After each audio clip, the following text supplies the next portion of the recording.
अच्छा देखो, ये वर्टिकल सर्कुलर मोशन से ही कंटिन्यू करेंगे अभी। कंटिन्यू क्या करना है, जो क्वेश्चन दिए थे ना उनके बारे में थोड़ा सा डिस्कस करना था। एक क्वेश्चन कुछ थे जो, जैसे एक ये क्वेश्चन था लास्ट क्लास में, तो इसको डिस्कस कर लेते हैं। ऐसा ऐसा होमवर्क टाइप से दिया गया था। तो bead slides without friction around the loop around the loop bead is release from the height 3.50 are.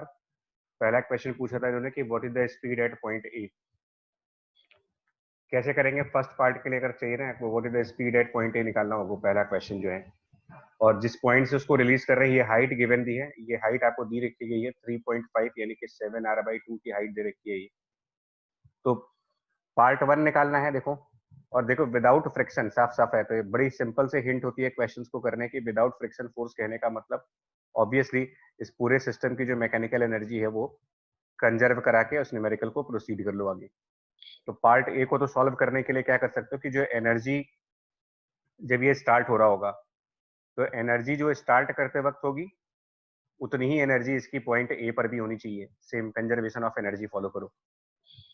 और स्टार्ट करते वक्त क्वेश्चन में बीड इज रिलीज्ड है, तो रिलीज का मतलब उसके पास इनिशियल स्पीड तो जीरो हो गई।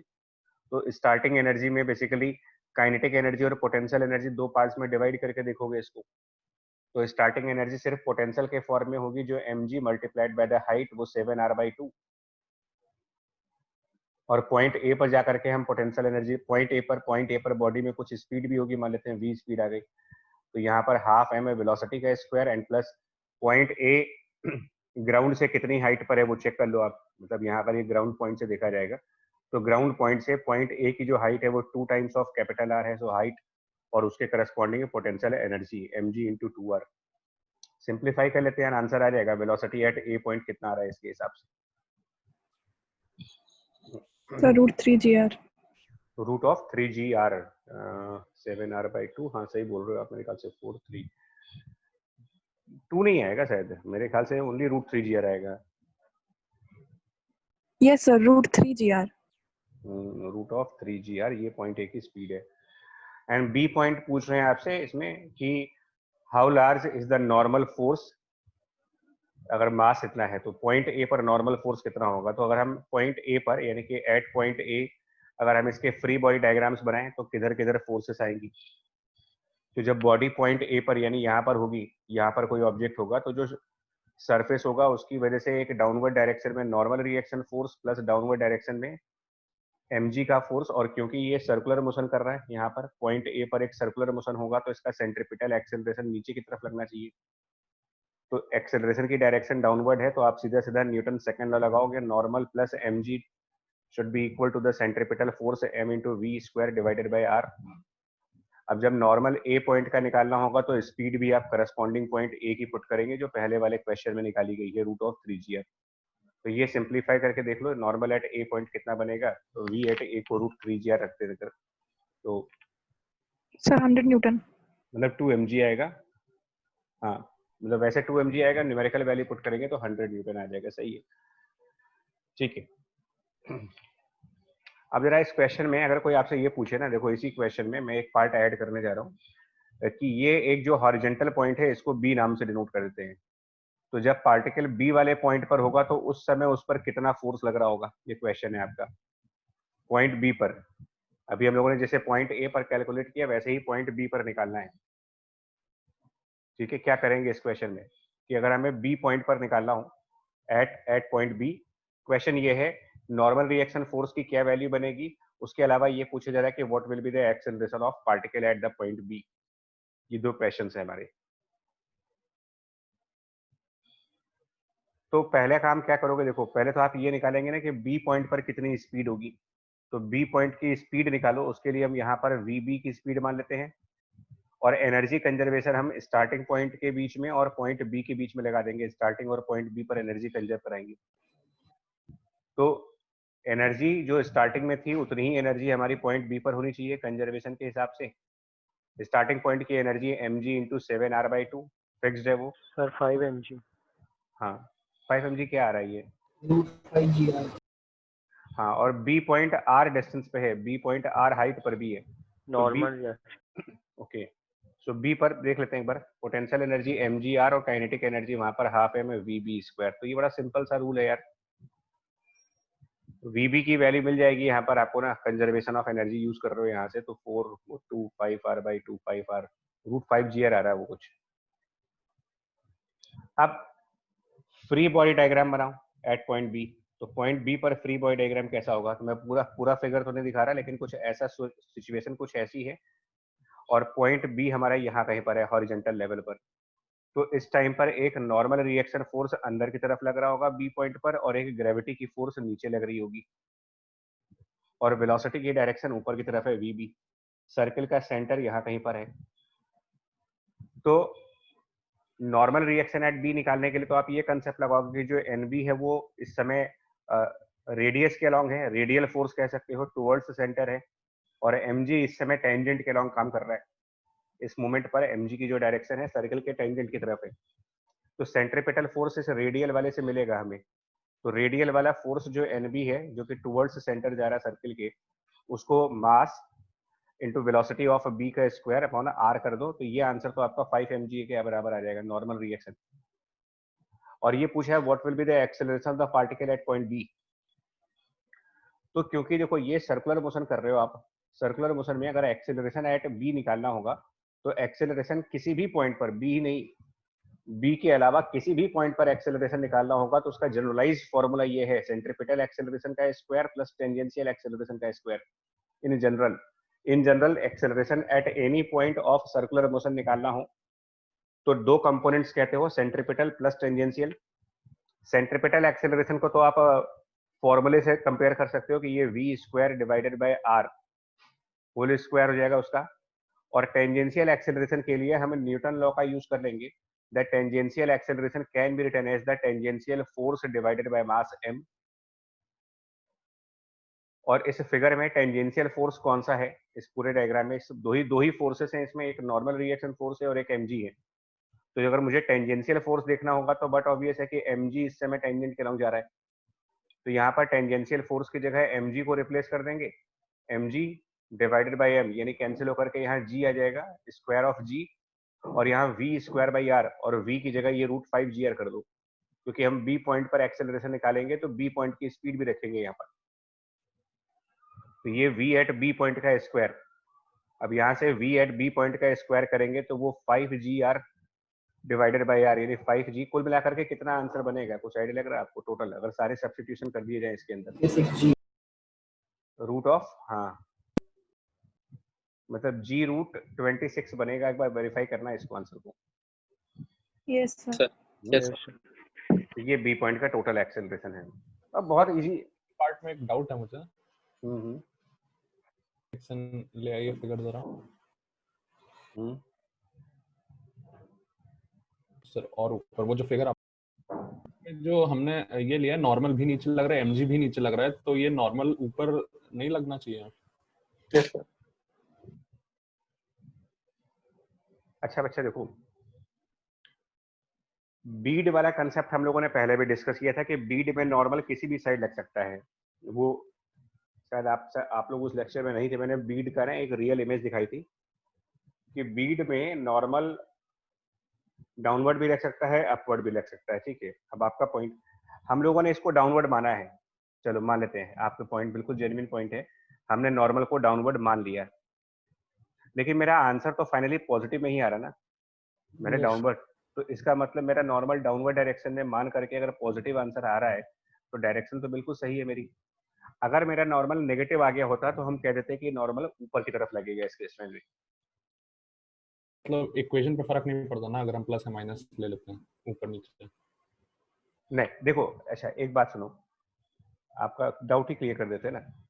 सपोज करो कि मतलब सपोज करें कि हमने पॉइंट ए पर डायग्राम चेंज कर दिया और हमने कहा कि पॉइंट ए पर mg नीचे होगा और नॉर्मल ऊपर होगा, सपोज करो ये माना आपने, लेकिन एक्सेलरेशन तो डाउनवर्ड ही होगा ना, क्योंकि सेंटर तो सर्किल का नीचे ही है। Yes sir. तो हम क्या इक्वेशन बनाते हैं यहाँ पर, अगर मान लो हम नॉर्मल ऊपर दिखा देते तो हमारी इक्वेशंस क्या बनती? तो अभी डाउनवर्ड डायरेक्शन में एक्सेलरेशन है और डाउनवर्ड डायरेक्शन में mg का फोर्स है, तो हम यहाँ पर लिखते हैं mg minus normal equal to m by r और into we square. Yes sir. अब v स्क्वायर यहाँ पर है 3gr। तो एक्चुअली होता क्या है, जब आप इसको सिंप्लीफाई करते हैं तो नॉर्मल एट a की वैल्यू मिलती है आपको -2mg।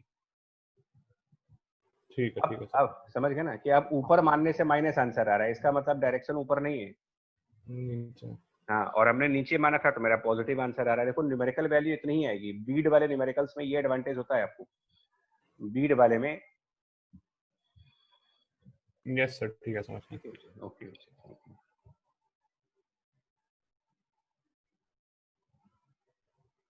एक ये क्वेश्चन था, इसमें स्प्रिंग है, उसका मास m है और लेंथ l से कनेक्टेड है, पाइवोटेड है, और ये एक कैपिटल F की फोर्स विंड की वजह से आ रही है। मतलब कोई हवा चल रही है, हवा की वजह से एक फोर्स F लग रहा है, और ये पेंडुलम कुछ h हाइट पर राइज कर गया है। क्वेश्चन सब मेंशन्ड है यहाँ पर। क्वेश्चन मेंशन्ड है, ball having mass m is connected by the strong spring. Strong मतलब ब्रेक नहीं करना उसको कभी। स्ट्रिंग ऑफ लेंथ l, और हेल्ड मतलब अभी रेस्ट पे है वो, in a place in a vertical position, wind exerting constant force. एक एक लैंग्वेज इंपॉर्टेंट होती है क्वेश्चंस की। विंड एक्सर्टिंग कांस्टेंट फोर्स है वो, और इसके बाद कह रहे हैं ball is release from rest so that the maximum height reached by the ball as measured from the initial height is इतना। ये इसके बागे तो अब कहानी है कुछ। देखिए क्या करना चाहिए, दो तीन बातें इंपॉर्टेंट हैं, क्योंकि इसमें कोई रेजिस्टेंस नहीं है, तो in the absence of resistance हम एनर्जी को कंजर्व कराएंगे। यानी कि एनर्जी जब उसने स्टार्ट की थी और एनर्जी जब वो अपने मैक्सिमम हाइट पे चला गया होगा, ये दोनों केसेस में मैक्सिमम हाइट पर इन दोनों एनर्जीज को इक्वेट करेंगे। इनके दो कंपोनेंट्स कौन कौन से कंपोनेंट, तो काइनेटिक एनर्जी और पोटेंशियल एनर्जी। सिमिलरली यहाँ पर काइनेटिक एनर्जी और पोटेंशियल एनर्जी, बड़ा सीधा सा है। सॉरी, अब ये बताओ, एक मिस्टेक हो रही है, एनर्जी कंजर्वेशन लगाएंगे यहाँ पर, हमसे बोलिए। एनर्जी कंजर्वेशन सर विंड के थ्रू जो वर्क होगा वो नॉन कंजर्वेटिव नहीं होगा? एयर फ्रिक्शन लग रहा है। नहीं, एयर फ्रिक्शन नहीं, एनर्जी कंजर्व नहीं होगी। सॉरी, वो मिस्टेक हो गया, हमने ध्यान नहीं दिया। विंड की फोर्स है। विंड की फोर्स मतलब क्या है कि सिंस यहाँ पर एक्सटर्नल फोर्स काम कर रही है, देखिए यहाँ पर एक्सटर्नल फोर्स प्रेजेंट है, एक्सटर्नल फोर्स विंड वाला है, तो देखिए फोर्स है मतलब कोई फोर्स लगाएगा और बॉडी मोशन करेगी, इसका मतलब एक्सटर्नल वर्क होगा। और अगर एक्सटर्नल वर्क होगा तो वर्क मतलब बेसिकली ट्रांसफर ऑफ एनर्जी होगी। तो हम बाहर से सिस्टम में एनर्जी को ट्रांसफर कर रहे हैं, तो कंजर्व तो होगा नहीं वो। यानी एनर्जी जो होगी यहाँ पर पूरे सिस्टम की, वो चेंज होगी because of the external work done. और अब आप कंसेप्ट क्या लगाओगे यहाँ, तो यहाँ पर कंजर्वेशन ऑफ एनर्जी नहीं लगा सकते यहाँ पर, क्योंकि बाहर से हम फोर्स लगा के काम कर रहे हैं, विंड की फोर्स लगा करके काम कर रहे हो, तो कंजर्वेशन ऑफ एनर्जी तो काम करेगा नहीं। तो ऐसे न्यूमेरिकल्स में फिर क्या करोगे आप, कंजर्वेशन ऑफ एनर्जी अगर वर्क नहीं कर रहा है, तो इसका जनरलाइज फॉर्मूला क्या है? जनरलाइज फॉर्मूला एक था हमारे पास, that work which is done by all forces. Recall करिएगा, वर्क एनर्जी थ्योरम कहते हैं इसको। Work done by the all forces should always be equal to change of the change of kinetic energy है। Work energy theorem में ये कहा जाता है कि वर्क, इसको बोलते हो वर्क एनर्जी थ्योरम। तो जिन क्वेश्चंस में एनर्जी कंजर्व नहीं करा सकते हैं, वहां पर आप वर्क एनर्जी थ्योरम इंप्लीमेंट कर दो। ये जनरलाइज है, that total work done should be इतना। अब इसमें ऑल फोर्सेस में कौन कौन से फोर्सेस हैं, तो ऑल फोर्सेस में अगर हम इसको बाइफरकेट कर दे, तो वर्क एक टेंशन फोर्स की वजह से आएगा, प्लस वर्क ग्रेविटी वाली फोर्स की वजह से आएगा, प्लस वर्क जो विंड वाली फोर्स है उसकी वजह से आएगा, and equals to change of kinetic energy. Tension force का वर्क के बारे में पहले ऑलरेडी बताया जा चुका है कि work done by tension force 0 रहेगा हमेशा। ग्रेविटी का वर्क डन निकालने के लिए फॉर्मूला आपको बताया गया है कि ग्रेविटी एक कांस्टेंट फोर्स है, बट ये वर्टिकल फोर्स है। तो ग्रेविटी एक कांस्टेंट लेकिन वर्टिकल है, तो कांस्टेंट वर्टिकल फोर्स का वर्क निकालने के लिए आप mg को ना वर्टिकल डिस्प्लेसमेंट से मल्टीप्लाई करिए। वर्टिकल डिस्प्लेसमेंट का मतलब हुआ इस क्वेश्चन में वर्टिकल डिस्प्लेसमेंट यानी कि स्टार्टिंग पॉइंट से एंड पॉइंट तक के बीच में ये हाइट कितनी राइज कर रहा है, तो आंसर हो गया h। और क्योंकि राइज कर रहा है तो वर्क डन माइनस में आएगा, क्योंकि ग्रेविटी की फोर्स नीचे की तरफ है, फोर्स ऑफ ग्रेविटी नीचे है और मोशन ऊपर की तरफ हो रही है, तो फोर्स डिस्प्लेसमेंट अपोजिट डायरेक्शन में, इसलिए माइनस साइन। प्लस विंड का वर्क। अब विंड का फोर्स भी कांस्टेंट है, वो यहां लिखा हुआ है, wind exerting a constant force, wind exerting a constant force, लेकिन वो हॉरिजॉन्टल है। तो ये कांस्टेंट है लेकिन इसका डायरेक्शन हॉरिजॉन्टल है, तो यहाँ पर हॉरिजॉन्टल डिस्प्लेसमेंट मल्टीप्लाई करेंगे, तो कैपिटल एफ मल्टीप्लाइड बाय, अब हॉरिजॉन्टल डिस्प्लेसमेंट का मतलब ये लेंथ, हॉरिजॉन्टल लेंथ, तो अगर ये थीटा एंगल यहाँ से मूव किया हो, ये एंगल थीटा हो अगर मान ले, तो ये हॉरिजॉन्टल लेंथ जो बनेगी, हॉरिजॉन्टल डिस्प्लेसमेंट, इसको हम L multiplied by sine of theta कर सकते हैं, तो यहाँ पर लिख देंगे एल इंटू साइन थीटा। और change of kinetic energy, question में कह रहा है कि वो स्टार्ट रेस्ट से हुआ है, release from rest, initial kinetic energy zero, initial kinetic energy zero, और मैक्सिमम हाइट आ गई, मैक्सिमम मतलब और ज्यादा हाइट नहीं हो सकती अब, तो मैक्सिमम हाइट का मतलब बॉडी फिर से स्टॉप कर गई, यानी कि फाइनल काइनेटिक एनर्जी भी जीरो हो गई, that means change of kinetic energy zero. बस इसके आगे सिंप्लीफाई करना है, और थीटा को एच और एल के फॉर्म में ला सकते हो यार, थीटा को ना आप एच और एल के फॉर्म में कैसे लाओगे, कुछ आइडिया लग रहा है आपको, थीटा को एल और एच के फॉर्म में कैसे लाएंगे? जी बच्चा, कोई आइडिया लग रहा है उसका? Sir L minus L L cos minus theta इसके बराबर। एल माइनस एच कर। हाँ, तो ये जो ट्रायंगल यहाँ पर एक तरीके से बन रहा है, ऐसे करके एक ट्रायंगल बन रहा है जिसमें कि ये डिस्टेंस आपका एल माइनस एच हो जाता है, ये एल है और ये थीटा है, तो यहाँ से कॉस ऑफ थीटा की वैल्यू को लिख सकते हो L minus H divided by L, तो यहाँ से साइन थीटा निकलेगा, और फिर ये जो प्रूविंग मांग रहे हैं आपसे ना, ये प्रूविंग आ जाएगी आपकी, आराम से आ जाएगी। ठीक है,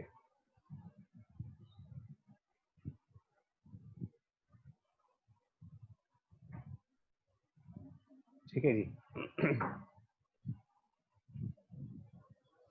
अब जानते हो क्या पूछना चाह रहे हैं यार? ये बड़ा कंसेप्चुअल क्वेश्चन है, इसको समझने के लिए है। कंसेप्चुअल क्वेश्चन क्या है जानते हो? Check that above result is valid for the cases when 0 to h l है और l जो है h जो है वो l से 2l है। ठीक, इक्विलिब्रियम हाइट क्या होगी यार इसमें, ये बताओ। यहाँ पर एक और पॉइंट पूछ रहे हैं, equilibrium height, using the same values determine the equilibrium height. आप इक्विलिब्रियम हाइट किसको बोलोगे? ये मैक्सिमम हाइट निकाली है भाई हम लोगों ने, ये हाइट हम लोगों ने निकाली है मैक्सिमम।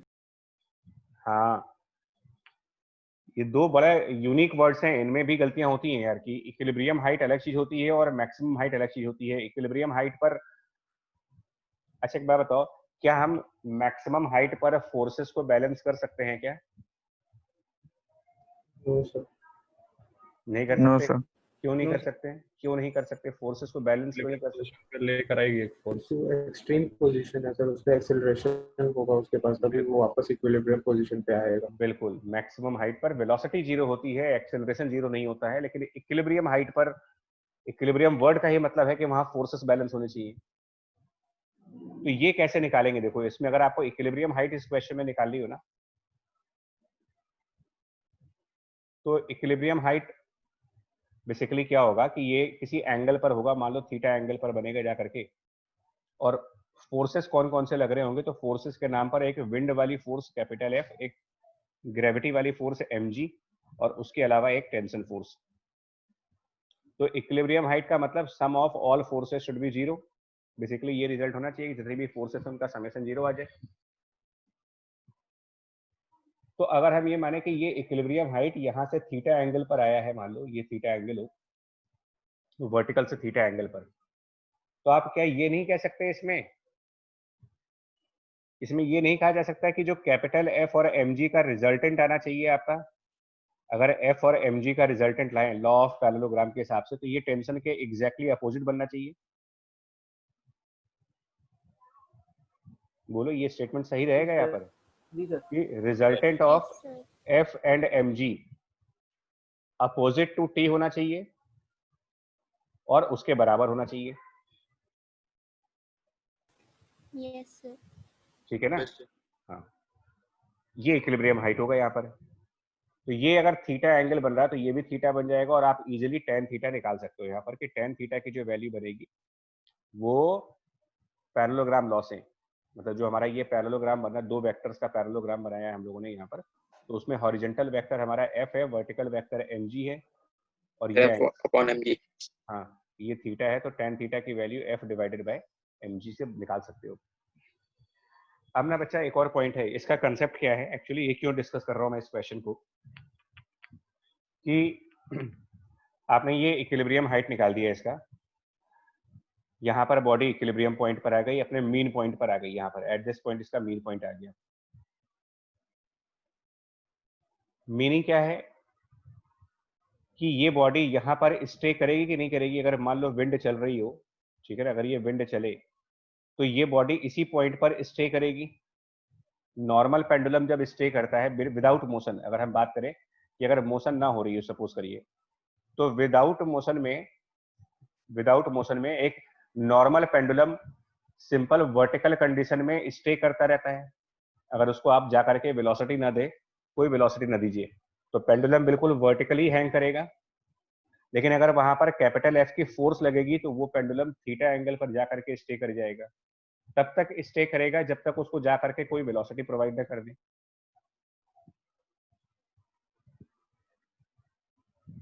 आ रही बात समझ में आ रही चीज, कि अगर हम एक पेंडुलम को सिंपली स्ट्रिंग से बांध करके लटका दे और छोड़ दे मतलब वेलोसिटी न दे उसको, तो अपने आप तो मोशन होगी नहीं पेंडुलम की। स्विंग झूला जो होता है वो अपने आप तो झूलता नहीं है जब तक कि कोई जाके बैठे नहीं और कोई धक्का न दे उसको। तो पार्क में जो झूले होते हैं वो नॉर्मली रेस्ट पे ही होते हैं ना, इक्विलिब्रियम कंडीशंस पे, अनटिल कि कोई बैठे और कोई जाके पुश करे उसको। तो ऐसे ही हम कह रहे हैं कि ये जो पेंडुलम्स होंगे, ये पेंडुलम्स नॉर्मल कंडीशंस में अपनी अपनी इक्विलिब्रियम पॉइंट्स पर स्टे कर रहे होंगे, आराम कर रहे होंगे। वहां जाकर के अगर हम कोई वेलोसिटी देंगे तो फर्दर ये मोशन करेंगे। सर जो फर्दर मोशन होगा वो पीरियोडिक एसएचएम होगा या फिर मतलब वो डिपेंड करता है कि हमने वेलोसिटी कितनी ज्यादा दी है, कम दी है कि ज्यादा दी है। ज्यादा वेलोसिटी दे देंगे और सफिशिएंट वेलोसिटी दे देंगे तो ये हो सकता है कंप्लीट सर्कुलर मोशन कर जाए, और अगर हम थोड़ी बहुत वेलोसिटी देते हैं तो ये हो सकता है कि ऑसिलेटरी मोशन कर जाए। ठीक है सर, यस सर। हाँ, तो मैं एक्चुअली यहाँ पर यही समझाने की कोशिश कर रहा था। देखो आप इसका लॉजिक समझो क्या है पहले तो। लॉजिक इसका ये है कि अगर किसी पेंडुलम पर, मतलब ये बड़ा कंसेप्चुअल प्रॉब्लम है, जस्ट एक क्वेश्चन के फॉर्म में मत देखिए इसको। अगर किसी पेंडुलम पर हॉरिजॉन्टल डायरेक्शन में फोर्स लगेगी, स्टेप बाय स्टेप बोल रहा हूँ, अगर कोई भी पेंडुलम है और उसमें हॉरिजॉन्टल डायरेक्शन में एक फोर्स लगेगी तो उसकी एक इक्विलिब्रियम हाइट होगी। इक्विलिब्रियम हाइट कैलकुलेट करने के लिए लॉजिक क्या बनता है, कहां पर इक्विलिब्रियम हाइट होगी ये कैसे पता लगाओगे? तो इक्विलिब्रियम हाइट वहां पर आएगी जहां पर हॉरिजॉन्टल फोर्स F और वर्टिकल फोर्स ग्रेविटी का रिजल्टेंट, दोनों का रिजल्टेंट निकाला जाए और वो रिजल्टेंट स्प्रिंग की टेंशन फोर्स के डायरेक्टली अपोजिट आ जाए। तो जिस एंगल पर ऐसा होगा, और वो एंगल भी कैलकुलेट हो जाएगा, tan theta equals to F upon mg से, वहां पर कह देंगे कि ये पेंडुलम का इक्विलिब्रियम पॉइंट है, मीन पॉइंट है। सो यानी कि नॉर्मल कंडीशन में ये पेंडुलम यहीं पर आकर के रुका रहेगा जब तक कि कोई आकर के इसको यहाँ पर वेलोसिटी प्रोवाइड ना कर दे।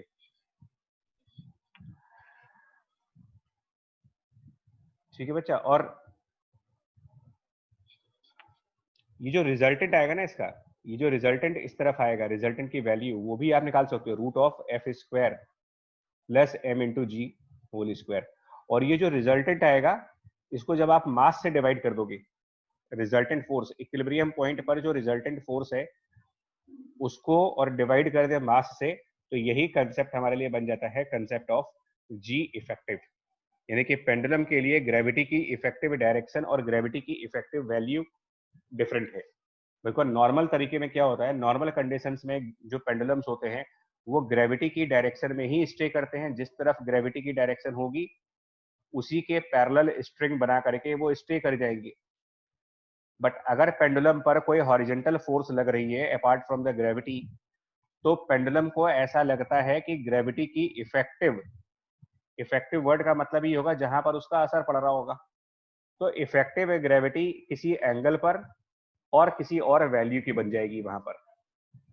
और ये कंसेप्ट ऑफ जी इफेक्टिव हम डायरेक्टली यूज करेंगे, जहां जहां पर जी आ रहा होगा ना वहां वहां पर इसको रिप्लेस करके आप डायरेक्ट जी इफेक्टिव लगा सकते हो, चाहे वो टाइम पीरियड का क्वेश्चन हो, चाहे वो वर्टिकल सर्कुलर मोशन का क्वेश्चन हो, या फिर किसी भी तरीके का क्वेश्चन हो।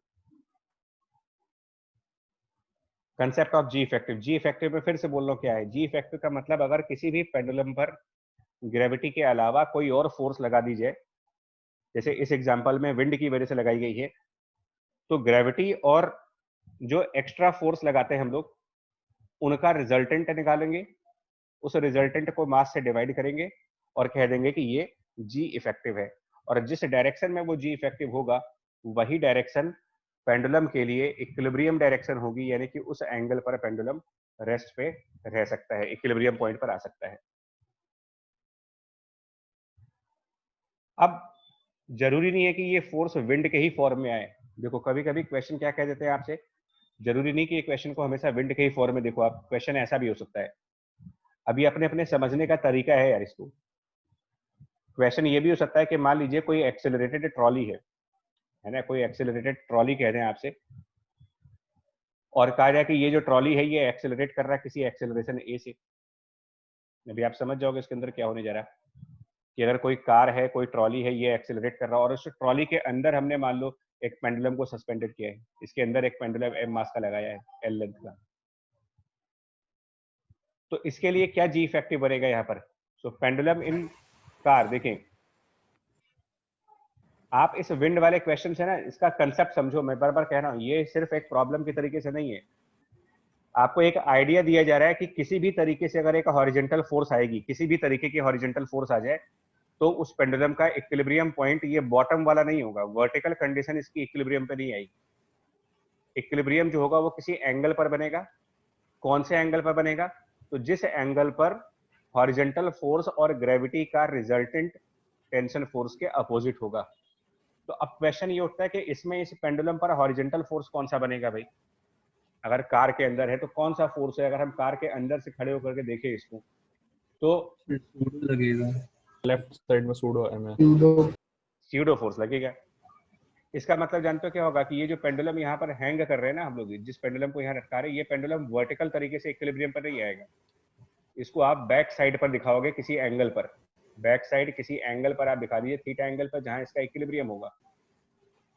और इक्विलिब्रियम कब आएगा, तो इसमें ग्रेविटी की फोर्स नीचे, टेंशन फोर्स इधर, और स्यूडो फोर्स लगेगा। मतलब कोई भी हॉरिजॉन्टल फोर्स आए, चाहे वो स्यूडो के फॉर्म में आए, चाहे वो विंड के फॉर्म में आए, किसी भी फॉर्म में आ जाए, आपके पास एक हॉरिजॉन्टल फोर्स होना चाहिए किसी भी तरीके का। तो ये जो इसका इक्विलिब्रियम पॉइंट होगा ये तब आएगा जब एमए और एमजी का रिजल्टेंट इस टेंशन फोर्स के अपोजिट जाए, इधर आए कुछ। तो अब इसको अगर अलग से वर्किंग दिखाओगे तो ये बनेगा, को देखो अगर हम सेपरेट वर्किंग दिखाएंगे तो ये डाउनवर्ड वेक्टर एमजी है, हॉरिजॉन्टल वेक्टर एमए है, और इनका रिजल्टेंट दिखाएंगे तो रिजल्टेंट की एक वैल्यू निकालोगे आप। पहली बात तो लॉ ऑफ पैरेललोग्राम के हिसाब से ये रिजल्टेंट आएगा m into root of A square plus G square, और इस रिजल्टेंट को जब मास से डिवाइड कर देंगे तो हमको जी इफेक्टिव मिल जाएगा यहाँ पर। सो जी इफेक्टिव की वैल्यू लिखी जाएगी root of A square plus G square, और ये एंगल थीटा की बात करेंगे तो tan ऑफ थीटा की वैल्यू बन जाएगी a बाय जी। ठीक है, यहाँ तक पॉइंट समझ में आ रहा है आपको? यहाँ तक समझ में आ रहा है चीज? Yes sir. ठीक है, इसका मतलब क्या होगा कि अगर कोई डिस्टर्ब ना करे तो ये पेंडुलम थीटा एंगल पर स्टे करेगा। फिर से बता दे रहा हूं आपको, बस क्वेश्चन की समझने की बात होती है। क्वेश्चन आपको अच्छे तरीके से समझ में आ जाए तो आंसर वैसे भी दे लोगे आप इसके, चाहे किसी भी तरीके का क्वेश्चन आए इसमें। तो एक बार फिर से आपको दिखा दे रहे क्या हमने कहा है और क्या मेरा मतलब है। मतलब ये है कि अगर ये ट्रॉली ए एक्सेलरेशन से चल रही है तो इसके अंदर का पेंडुलम जो होगा वो नॉर्मली थीटा एंगल पर रुका होगा। एम मास का पेंडुलम, एल लेंथ और थीटा एंगल। सो ये पेंडुलम उसके इनसाइड अपनी इक्विलिब्रियम कंडीशन पर है, यानी अंदर से जाएंगे, अगर अंदर से बैठ करके देखेंगे तो हमको ये थीटा एंगल पर पेंडुलम रुका हुआ दिखाई पड़ेगा कार के अंदर से खड़े होने पर। अब हमने क्या किया, अब हमने उसको उस इक्विलिब्रियम पॉइंट पर जा करके, that means कि now we provide a velocity, now we give a velocity u at the equilibrium point. हमने u वेलोसिटी दी है उसको इक्विलिब्रियम पॉइंट पर. तो मैं आपसे कह रहा हूं कि अगर u बहुत छोटा होगा, बहुत कम वेलोसिटी दोगे, वेरी स्मॉल वेलोसिटी, तब तो ये सिंपल हार्मोनिक मोशन करेगा, एसएचएम करेगा. लेकिन अगर ये u सफिशिएंट वेलोसिटी हो गई, ज्यादा वेलोसिटी दे दी आपने, तो यही पेंडुलम कंप्लीट सर्कुलर मोशन भी कर जाएगा. अब क्वेश्चन ये पूछते हैं, अगर ये एसएचएम का क्वेश्चन होगा तो आपसे पूछा जा सकता है टाइम पीरियड क्या होगा, और अगर ये कंप्लीट सर्कुलर मोशन होगा तो फिर पूछा ये जा सकता है कि यू की मिनिमम वैल्यू क्या होगी. यही दो पॉसिबल क्वेश्चंस आते हैं. तो पेंडुलम का टाइम पीरियड नॉर्मल कंडीशंस में क्या लगाया जाता है? अगर सिंपल पेंडुलम का टाइम पीरियड नॉर्मल कंडीशंस में देखा जाए तो कुछ ये रिजल्ट होता है उसका 2 pi times root of L, और यहाँ पे क्या लिखते हैं हम लोग इसके नीचे? G effective. तो यहाँ जी इफेक्टिव कर दिए. मैं ये समझाने की कोशिश कर रहा हूँ कि जो फॉर्मूले आप पेंडुलम के बेसिक पढ़ते हो उनको रिप्लेस करो जी इफेक्टिव से. मिनिमम स्पीड के लिए हम पढ़ते हैं √5 GL. मिनिमम स्पीड के लिए आपसे कहा जाता है कि √5 GL वेलोसिटी चाहिए. यहाँ पर आप जी की जगह क्या कर देंगे? जी इफेक्टिव. और इस क्वेश्चन में जी इफेक्टिव है क्या? इस न्यूमेरिकल में जी इफेक्टिव की वैल्यू क्या बनेगी? तो g effective in this numerical will be, अभी पीछे सॉल्व करके दिखाया है आपको, जी इफेक्टिव वो √A² + G². ये कंसेप्ट यूज करना है आपको, ध्यान रखना पेंडुलम वाले क्वेश्चंस में, कि अगर किसी भी तरीके का हॉरिजॉन्टल फोर्स है, वो चाहे ग्रेविटी, वो चाहे विंड का फोर्स है, वो चाहे स्यूडो फोर्स है, या फिर क्वेश्चन के हिसाब से कोई फोर्स लगाया जा रहा हो, कोई दिक्कत नहीं है हमको. mg के साथ उसको ऐड करो, रिजल्टेंट निकालो, जी इफेक्टिव निकालो. जी इफेक्टिव और इक्विलिब्रियम पॉइंट पता करिए. इक्विलिब्रियम पॉइंट जहां होगा, उस पॉइंट पर, जहां पर इक्विलिब्रियम पॉइंट होगा, वहां पर मिनिमम वेलोसिटी जो आपको देनी पड़ती है सर्कुलर मोशन को पूरा करने के लिए, वो आपका √5 GL है. मैं फिर से बोल रहा हूं से, √5 GL is the minimum velocity. But इसमें प्रॉब्लम ये है कि लोगों को अब यहां समझना पड़ता है कि √5 GL मिनिमम वेलोसिटी कहां पर की है, कब देंगे हम इस वेलोसिटी को, पेंडुलम के कौन सी प्लेस पर जाकर के हम √5 GL की वेलोसिटी देंगे उसको.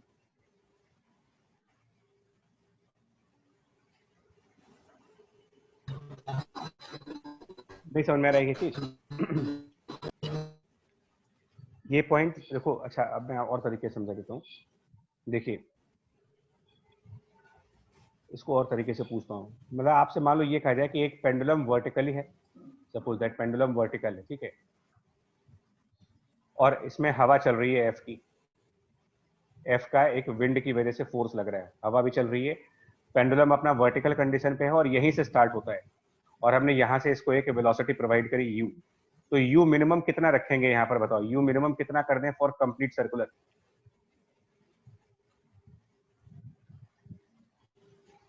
क्या कर दें बताओ? ये लेंथ L है मान लीजिए. क्योंकि आप लोग तो ये पढ़ के बैठते हो कि u मिनिमम की वैल्यू √5 GL होनी चाहिए, इसमें कोई प्रॉब्लम नहीं है, 5 GL होनी चाहिए रूट में u मिनिमम की वैल्यू. लेकिन ये भी पता लगाओ ना कि ये तब होनी चाहिए when this velocity is imparted. कौन से पॉइंट पर इंपार्ट करनी होगी इस वेलोसिटी को? √5 GL की मिनिमम वेलोसिटी कहां पे दोगे आप? Equilibrium. Imparted at equilibrium point. तो क्या ये लोवेस्ट पॉइंट यहाँ इक्विलिब्रियम है? Is it equilibrium point? No no sir. क्यों नहीं है? क्योंकि फोर्स हाँ, तो इसका आंसर √5 GL नहीं होगा. मतलब हाँ, हर क्वेश्चन का आंसर √5 GL मत दे देना. आप ये देख लेना कि आप जो स्पीड दे रहे हो ना, क्या वो इक्विलिब्रियम पॉइंट से स्टार्ट कर रहे हैं कि नहीं कर रहे हैं. अगर नॉन इक्विलिब्रियम पॉइंट पर हैं हम, अगर नॉन इक्विलिब्रियम पॉइंट पर है, तब हम u = √5 GL नहीं कहेंगे. तो इस क्वेश्चन का इक्विलिब्रियम पॉइंट तो किसी एंगल पर आएगा. इस क्वेश्चन का इक्विलिब्रियम पॉइंट आपका किसी और एंगल पर जाएगा. तो जिस एंगल पर इसका इक्विलिब्रियम आएगा, जहां पर इसका इक्विलिब्रियम आएगा, वहां पर हमारे पास, वहां पर √5 G इफेक्टिव इंटू L की वेलोसिटी होनी चाहिए थी. इक्विलिब्रियम पॉइंट पर इतनी वेलोसिटी होनी चाहिए आपकी.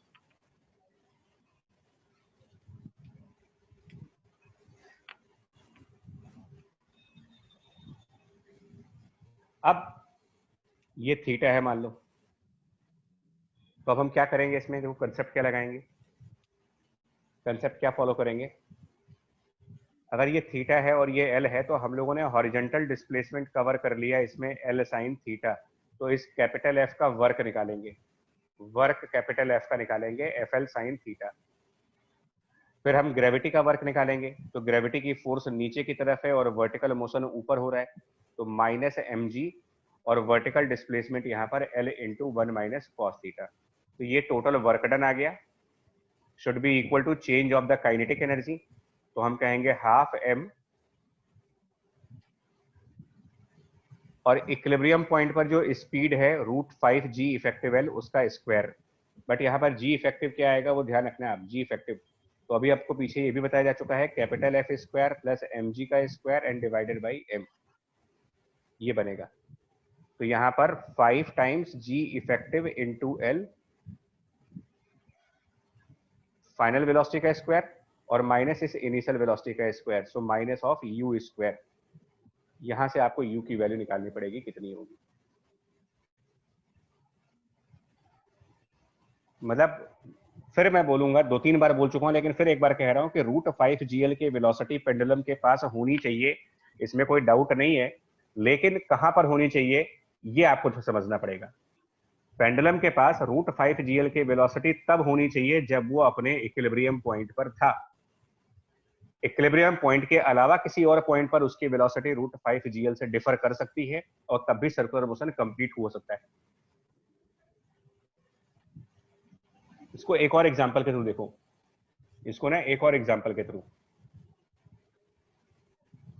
सपोज दैट ये पॉइंट ऑफ सस्पेंशन है, मान लीजिए पॉइंट ऑफ सस्पेंशन, और यहां पर पेंडुलम है मास m का। अब आपसे फिर पूछा जा रहा है कि बताओ यहां पर u मिनिमम कितना होना चाहिए, u मिनिमम की वैल्यू बताओ फॉर कंप्लीट सर्कल, और कंडीशंस क्या है वो बता दूं आपको मैं। यहाँ पर कंडीशंस क्या है कि ग्रेविटी तो नीचे लगी रही है, ये जो पॉइंट ऑफ सस्पेंशन है, जिस पॉइंट ऑफ सस्पेंशन की बात कर रहे हो आप, या फिर यूं कह लो कि एक अपवर्ड फोर्स लग रहा किसी वजह से ऊपर की तरफ एक फोर्स लग रहा और वो फोर्स 2 mg का है, सपोज दैट, मतलब विंड ऊपर जा रही है इस बार, ऐसे मान लीजिए कि हवा ऊपर की तरफ है और हवा ऊपर जाने की वजह से ऊपर की तरफ 2 mg का फोर्स है। तो अब इसका इक्विलिब्रियम पॉइंट कहां पर होगा, पॉइंट ऑफ इक्विलिब्रियम कहां पर बनेगा इसका, देख लो आप, और इक्विलिब्रियम होगा कि नहीं होगा ये भी देखने वाली बात है।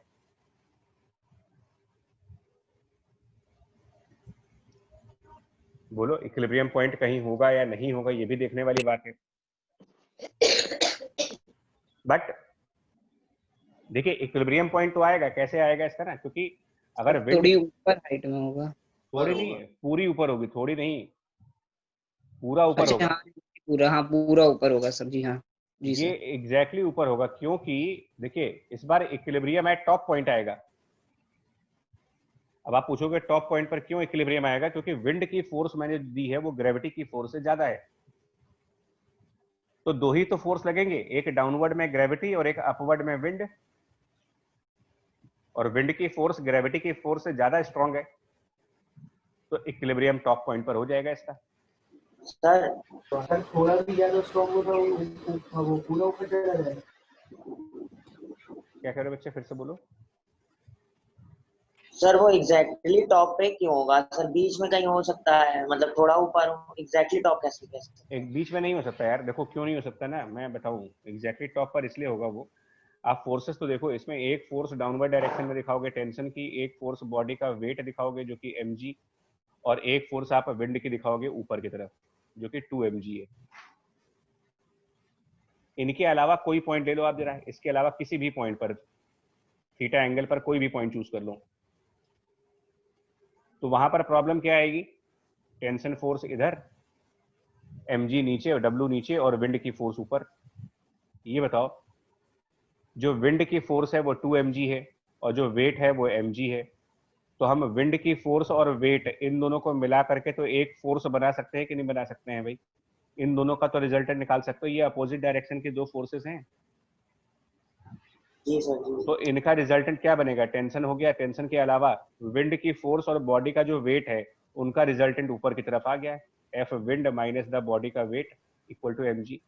अब ये दोनों के बीच में एंगल बन रहा है, दो फोर्सेस अगर एंगल पे लगे हों तो ये कैसे बैलेंस करेंगे एक दूसरे को? जी सर, ठीक सर। पॉसिबल नहीं है यहाँ पर इक्विलिब्रियम। क्लियर हो आपको ये चीज? Yes sir. तो इसका मतलब इसमें इक्विलिब्रियम सिर्फ और सिर्फ टॉप पॉइंट पे ही बन सकता है और कहीं नहीं बन सकता, क्योंकि बाकी किसी जगह पर फोर्सेस बैलेंस नहीं हो सकते। तो इक्विलिब्रियम पॉइंट इसका टॉप पॉइंट है, लेकिन क्वेश्चन में जो यू पूछा गया है वो टॉप पॉइंट पर तो पूछा नहीं गया है। क्वेश्चन में जो यू कह रहे हैं वो नीचे पूछ रहे हैं।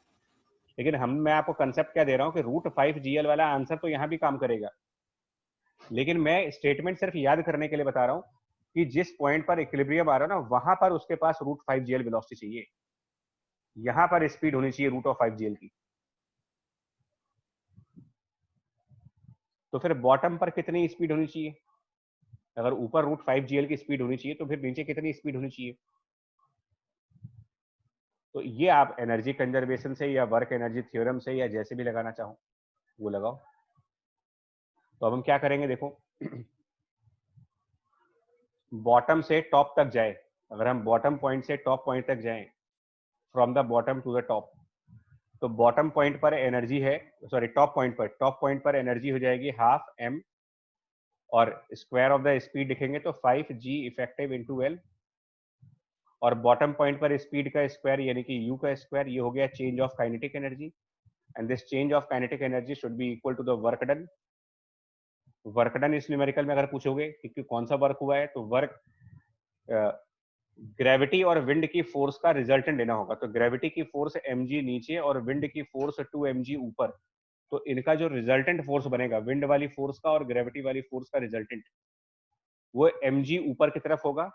सो resultant force mg multiplied by displacement, अगर ये l लेंथ की स्ट्रिंग है तो बॉटम से टॉप तक जाने का जो डिस्प्लेसमेंट है वो 2l के बराबर है। और इस क्वेश्चन में g इफेक्टिव कितना है वो भी देखना पड़ेगा आपको, g इफेक्टिव की वैल्यू। तो g इफेक्टिव की वैल्यू निकालने के लिए क्या करते हैं, बताया आपको कि इन ग्रेविटी की फोर्स, जो आपका ग्रेविटी का फोर्स है और जो एक्स्ट्रा फोर्स लगा रहे हो आप, यानी कि विंड वाला एक्स्ट्रा फोर्स, इनका रिजल्टेंट लाओ, ग्रेविटी की फोर्स का और एक्स्ट्रा फोर्स का रिजल्टेंट। तो ग्रेविटी mg नीचे, एक्स्ट्रा फोर्स 2mg ऊपर, इनका रिजल्टेंट हो गया mg, और उस रिजल्टेंट को मास से डिवाइड करो, तो रिजल्टेंट mg डिवाइडेड बाय मास करिए, यानी कि g इफेक्टिव g के बराबर है लेकिन ऊपर की तरफ है। तो फाइनल आंसर देख लो क्या बनेगा, ½ m ब्रैकेट में 5 g इफेक्टिव, तो g के बराबर ही है l माइनस u स्क्वायर, इधर की तरफ है 2mgl। कैलकुलेट कर लो आप, यहाँ पर m कैंसिल, कितना आएगा √gl। यानी आप बॉटम पर √gl वेलोसिटी दे दो तो ये सर्कुलर मोशन कंप्लीट कर जाएगा।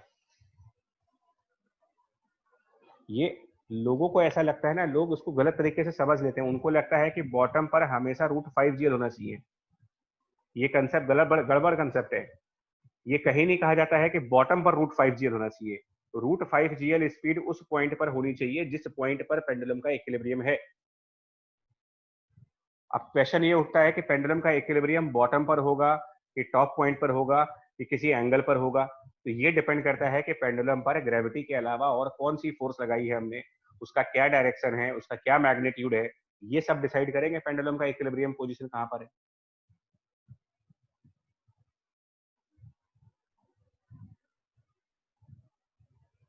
जैसे कि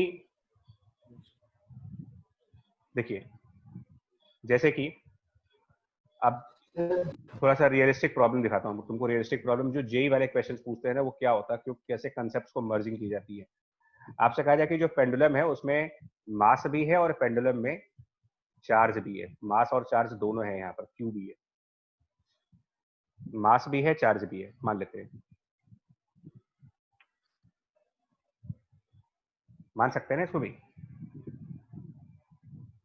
और इलेक्ट्रिक फील्ड, थोड़ा सा इलेक्ट्रोस्टैटिक का कंसेप्ट यूज करने जा रहे हैं यहाँ पर। हम ये मानते हैं कि जो इलेक्ट्रिक फील्ड है वो ऊपर की तरफ लग रही, suppose that electric field E ऊपर है, और इलेक्ट्रिक फील्ड की एक वैल्यू दी जा रही है तुम्हें 3mg डिवाइडेड बाय Q, मान लो ये वैल्यू है इलेक्ट्रिक फील्ड की 3 mg डिवाइडेड बाई Q है। अब बताओ यहाँ पर U कितना देना चाहिए, U मिनिमम कितना दोगे टू कंप्लीट द सर्किल?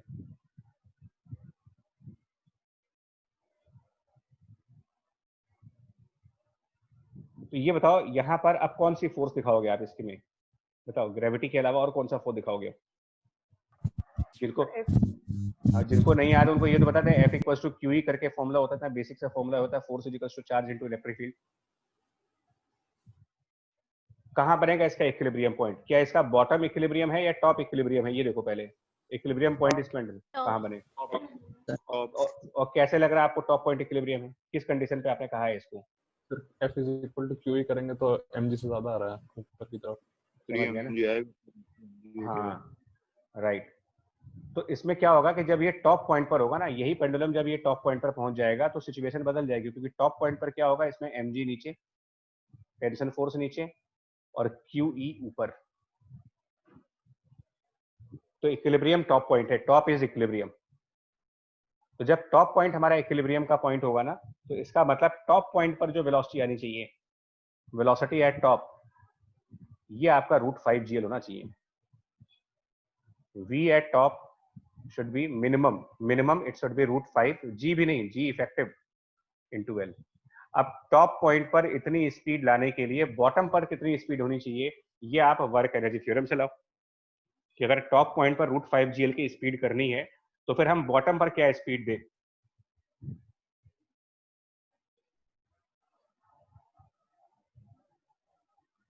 तो ये पोर्शन ना आपका वर्क एनर्जी थ्योरम से आएगा यार। ओह सॉरी यार, गड़बड़ हो रहा है ये। अब वर्क एनर्जी थ्योरम यहाँ पर कैसे लगाएंगे, देखो यहाँ पर वर्क एनर्जी थ्योरम कैसे काम करेगी। तो टोटल वर्क निकाल लो इसमें, टोटल वर्क एक इलेक्ट्रिक फील्ड का और ग्रेविटी का मिला करके।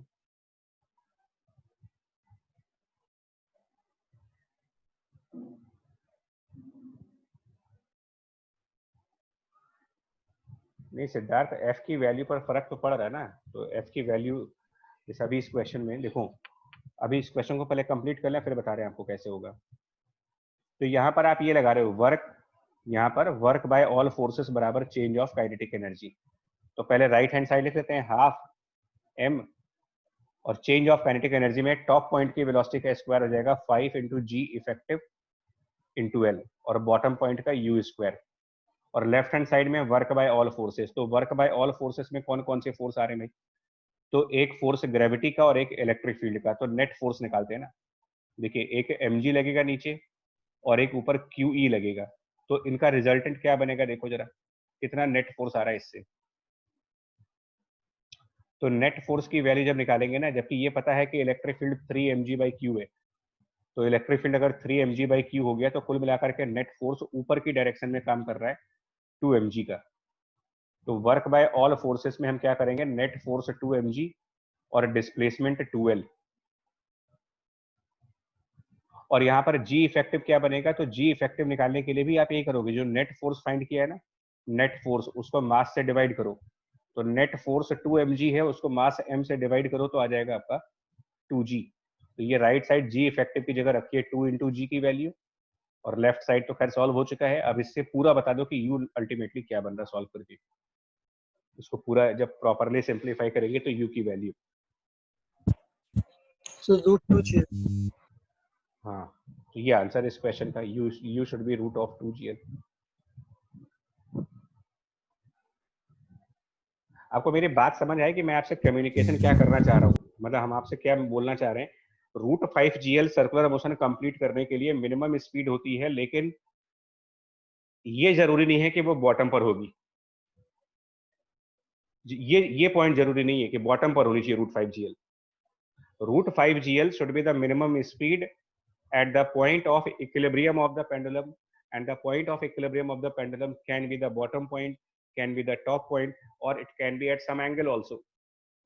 It all depends upon the external force which is acting on the pendulum, whether the force acting on the pendulum is a vertical force or it is a horizontal force or it is at some angle।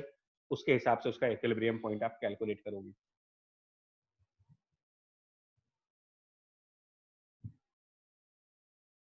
हो गया? आपका concept clear हुआ? Sir sir net force में आपने tension क्यों नहीं लिया? Tension को नहीं काउंट करते हैं बिकॉज टेंशन फोर्स जो होता है ना, देखिए नेट फोर्स जब हम बात कर रहे हैं, अच्छा एक बात बताएं, मैं टेंशन को क्यों नहीं काउंट करता उसका बता रहा हूँ। टेंशन फोर्स से ना तो कोई टॉर्क आती है ना तो कोई वर्क होता है, मतलब टेंशन फोर्स सिर्फ स्ट्रिंग को टाइट करने के काम में यूज करते हैं, ना वो उससे कोई एनर्जी ट्रांसफर होती है। पेंडुलम के केस में सुनिए, पेंडुलम के केस में, और शायद आपने मेरे स्टेटमेंट को ध्यान नहीं दिया, मैंने टेंशन फोर्स को क्यों नहीं लिया मैं बता रहा हूँ। मैंने यहाँ पर शायद वो स्टेटमेंट लिखा था कि इक्विलिब्रियम का मतलब फोर्स बैलेंस होना चाहिए, तो जो टेंशन फोर्स है ना वो बैलेंस कर देता है बाकी की फोर्सेस के रिजल्टेंट को। बाकी की, जैसे नॉर्मल कंडीशन में, नॉर्मल पेंडुलम में क्या होता है, नॉर्मल पेंडुलम के इक्विलिब्रियम पर जो टेंशन फोर्स लगती है वो mg को बैलेंस कर देती है, तो टेंशन बराबर mg। और अगर mg के अलावा कोई और फोर्स लगा दी है तब भी ऐसा ही होगा, लेकिन अब क्या होगा, इक्विलिब्रियम पॉइंट पर ये जो टेंशन फोर्स होगा ये बैलेंस कर रहा होगा बाकी की दो फोर्सेस के रिजल्टेंट को। तो हम लोग सिर्फ ये कह रहे हैं नेट फोर्स तो जीरो है, अगर आप वैसे पूछोगे तो ये तो लिखा है कि सिग्मा ऑफ F0, ओवरऑल तो जीरो फोर्स लगी रहा है, लेकिन वो जीरो टेंशन फोर्स और बाकी की दो फोर्सेस एक दूसरे को बैलेंस कर रहे हैं। ये अपनी बच्चा थोड़ा सा बोल दो, बातें कम करने हैं घर पे। क्या है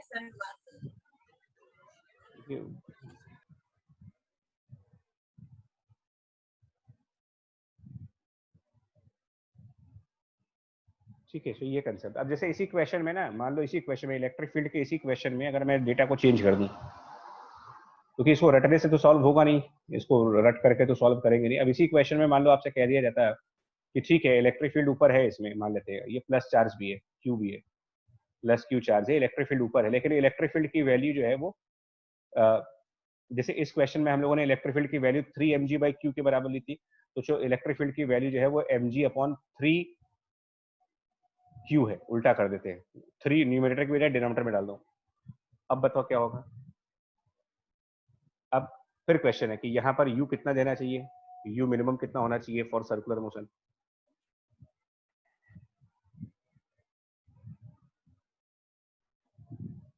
तो पहला काम करिए, इसका इक्विलिब्रियम पॉइंट चेक करो कहां पर आएगा। तो ये बताओ फोर्सेस, इसमें ऊपर की तरफ QE की फोर्स और नीचे की तरफ mg की फोर्स। टेंशन तो ऊपर लगी रहा है, टेंशन फोर्स तो ऊपर लगी रहा है, टेंशन फोर्स के अलावा देखिए आप, टेंशन फोर्स के अलावा जो ये QE और mg है, इनका रिजल्टेंट कहाँ जा रहा है, इन दोनों का रिजल्टेंट किधर आ रहा है, ऊपर आ रहा है कि नीचे आ रहा है, नीचे। तो इनका रिजल्टेंट कितना आएगा वो, तो QE, अब इलेक्ट्रिक फील्ड की वैल्यू दी है तुम्हें, तो QE अगर इलेक्ट्रिक फील्ड mg/3q है तो इसका मतलब ये mg/3 हो गया, तो इनका रिजल्टेंट 2 mg/3 बना नीचे। अब क्योंकि रिजल्टेंट नीचे है तो यही इसका इक्विलिब्रियम पॉइंट हुआ ना, फिर तो ये इक्विलिब्रियम पॉइंट हो गया, इसका मतलब मेरे को डायरेक्ट आंसर आ जाएगा। इसका मतलब अब जो u होना चाहिए वो √5 g इफेक्टिव, लेकिन अब g इफेक्टिव की वैल्यू यहाँ पर क्या रखेंगे, तो g इफेक्टिव निकालने के लिए जब रिजल्टेंट आपका 2 mg/3 है तो इसका मतलब g इफेक्टिव की वैल्यू 2g/3 हो गई, तो √5 gl में हम यहाँ पर 2g/3 पुट कर देंगे और इसको l के बराबर कर देंगे, यानी कुल मिला करके अब ये आंसर बन जाएगा √10gl/3। सर तो इसका मतलब है सर, जो अपवर्ड फोर्स लगा रहे हैं उसको अगर हम लोग xmg कहते तो x अगर फ्रैक्शन है तो वो नीचे वाला पॉइंट ही इक्विलिब्रियम पॉइंट रहेगा, और x अगर 1 से थोड़ा भी बड़ा है तो वो सर टॉप पॉइंट हो जाएगा। बिल्कुल सर के बीच में कभी स्ट्रिंग लूज नहीं हो सकती, मतलब अगर हम लोग ऐसी फोर्स लगाए कि स्ट्रिंग लूज हो जाए, ऐसा कोई केस नहीं होगा? भैया मेरे तो ये जो मिनिमम स्पीड देते हैं तो इसी बात के लिए तो देते हैं, √5 gl तो वहीं से आई थी पिछले लेक्चर में, कि जब आप √5 gl दे दोगे तो फिर कभी भी स्ट्रिंग लूज नहीं होगी। यही तो आपका, देखो प्रीवियस क्लास में जो टॉपिक्स थे, अगर मैं कुछ दिखाऊं आपको तो मेरे ख्याल से ये यहाँ वाले यही तो थे हमारे यहाँ पर क्वेश्चन, आप शायद भूल गए, यही सब तो यहाँ डिस्कस किया गया था। कि स्पीड की मिनिमम वैल्यू बताओ ताकि स्पीड कभी जीरो ना हो, minimum value of you such that tension in the string कभी जीरो ना हो। तो इन्हीं सबको लेकर के तो √5GL आया था कि √5GL से ज्यादा स्पीड कर दो तो ना कभी टेंशन जीरो होगा, ना कभी स्पीड जीरो होगी, मतलब ना कभी स्ट्रिंग लूज करेगी और ना पार्टिकल कभी रुकेगा मोशन में। तो आज उस पॉइंट को कंक्लूजन मोड पे ये लेके आ रहे हो कि √5GL, क्योंकि ऐसा पढ़ाते पढ़ाते हम लोगों ने ये देखा है कि लोग ये मान लेते हैं या स्टूडेंट्स ये मान लेते हैं कि √5GL मतलब बॉटम पर √5GL। तो हम लोग उसको क्लियर कर रहे हैं आज आपके सामने कि बॉटम पर √5GL होने की बात नहीं कर रहा मैं, या कोई भी नहीं करेगा। हम लोग बात ये कर रहे हैं कि √5GL की वेलोसिटी दो, लेकिन वहां पर जहां पर पेंडुलम इक्विलिब्रियम पॉइंट पर है, और ये पॉइंट ऑफ इक्विलिब्रियम अगर हम mg के अलावा कोई और फोर्स अप्लाई कर रहे हैं तो फिर हमें देखना पड़ता है कि इक्विलिब्रियम बॉटम पर है, टॉप पर है, या फिर कहां पर है। बट √5GL इंश्योर कर देने से ये हो जाता है कि टेंशन कभी जीरो नहीं होगी, स्ट्रिंग कभी लूज नहीं करेगी।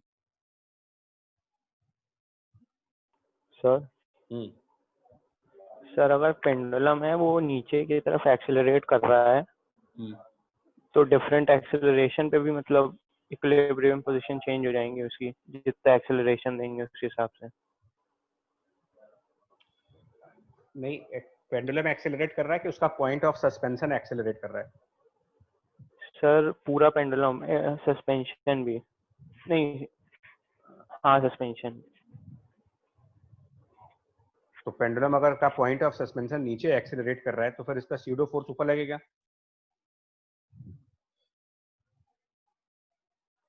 नहीं समझ पा रहे हो आप लोग मेरे ख्याल से। आप अलग अलग देखो, मैं बता रहा हूँ फोर्स डेवलप कैसे हो रही है, आप लोग उस पर जा रहे हो। विंड की वजह से आ रही है कि इलेक्ट्रिक फील्ड की वजह से आ रही है, इससे फर्क नहीं पड़ता, क्योंकि इसको तो आप खत्म नहीं कर पाओगे ना यार। फोर्स हम किसी भी तरीके से ला सकते हैं। जैसे अभी आप कह रहे हो कि जो इसका पॉइंट ऑफ सस्पेंशन है, ये पॉइंट ऑफ सस्पेंशन को हम डाउनवर्ड एक्सेलरेट कर देते हैं। तो अब क्या हो गया, अब इसमें फोर्स कहाँ से आएगी बताओ। और मान लो ये एक्सेलरेशन की वैल्यू 1.5g है, अभी तो इस पर भी तो डिपेंड करेगा ना कि एक्सेलरेशन कितना है। एक्सेलरेशन 1.5g है या फिर क्या है, इस पर भी तो डिपेंड करेगा भाई। दो केसेस लेके देखो ना इसके। ऐसे देखो, मैं बता दे रहा हूँ बच्चा आप लोग को, लेकिन ये ना एंडलेस है, इसको अगर वैसे पढ़ेंगे तो बहुत केसेस बनेंगे। इसीलिए एक पॉइंट जो टॉपिक लॉजिक है वो देखो, आपको कभी दिक्कत नहीं होगी। मान लो इसका डाउनवर्ड एक्सेलरेशन g/3 है और एक केस में 1.5g है मान लेते हैं। तो अब इस पे फोर्सेस कौन सी आएंगी देखिए। क्या इस केस में बॉटम पॉइंट इक्विलिब्रियम होगा इसका? तो देखो बॉटम पर mg की फोर्स और स्यूडो फोर्स, क्योंकि point of suspension downward accelerate है तो स्यूडो फोर्स ऊपर mg/3, ये स्यूडो फोर्स दिखा रहा हूं मैं आपको यहाँ पर। और ये जो mg दिखा रहे हो ये उस बॉडी का वेट दिखा रहे हो। अब बताओ नेट फोर्स किधर आएगा, इन दोनों का नेट निकालो, किधर आएगा? नीचे। कितना कितना आएगा वो? 2mg/3। 2mg/3 नीचे आया, तो इसका मतलब फिर से 2g/3 आपका g इफेक्टिव हो गया, वो भी डाउनवर्ड हो गया। तो यही इक्विलिब्रियम पॉइंट है इसका। इसका मतलब यहाँ पर अगर आपको u पूछा जाए ना, तो u मिनिमम यहाँ पर कितना देना चाहिए आपको? तो यहाँ पर u मिनिमम √5, g इफेक्टिव करिए 2g/3 इंटू एल करिए। अब दूसरे वाले केस में अगर कोई पूछे कि u मिनिमम कितना देना चाहिए मुझे, तो दूसरे वाले केस में प्रॉब्लम है, क्योंकि दूसरे वाले केस में mg नीचे, स्यूडो फोर्स ऊपर। लेकिन ये स्यूडो फोर्स जब निकालेंगे तो ये 1.5 mg आ रहा है, तो स्यूडो फोर्स ग्रेविटी की फोर्स से तो ज्यादा हो गया, यानी कि नेट फोर्स ऊपर है यहाँ पर। सर तो टॉप पॉइंट पे इक्विलिब्रियम आएगा। हाँ, इसका मतलब इसका जो टॉप पॉइंट होगा ना, टॉप वाला इक्विलिब्रियम पॉइंट है यहाँ पर, और वहां पर √5GL स्पीड होगी टॉप वाले पर, जी इफेक्टिव। तो बॉटम पर कितनी होगी? अब ये फिर आपको वो लगाना पड़ेगा, बोलते हैं जो मतलब वर्क एनर्जी थ्योरम, कि वर्क डन बराबर चेंज ऑफ काइनेटिक एनर्जी, ये लगाना पड़ेगा तुम्हें। तो चेंज ऑफ काइनेटिक एनर्जी के लिए हाफ m टॉप पॉइंट की स्पीड का स्क्वायर, टॉप पॉइंट की स्पीड का स्क्वायर, बाद में 5g effective l bottom u square, बार बार एक ही कंसेप्ट लगाना है। और वर्क डन, तो अब की बार नेट फोर्स mg/2 ऊपर आ रहा है, नेट फोर्सेज mg/2 ऊपर, इसका मतलब g इफेक्टिव g/2 है ऊपर की तरफ, और नेट फोर्स mg/2, तो mg/2 और upward displacement 2 times of l के बराबर कर देंगे, और यहाँ पर जो g इफेक्टिव है उसको आप रिप्लेस कर लेना g/2 से, और पूरा सिंप्लीफाई करके देख लो कि u की वैल्यू क्या बनेगी। आंसर आ जाएगा, चेक कर लेना आंसर, ये मैं लिख दे रहा हूँ, √gl/2 आएगा सॉल्व करके।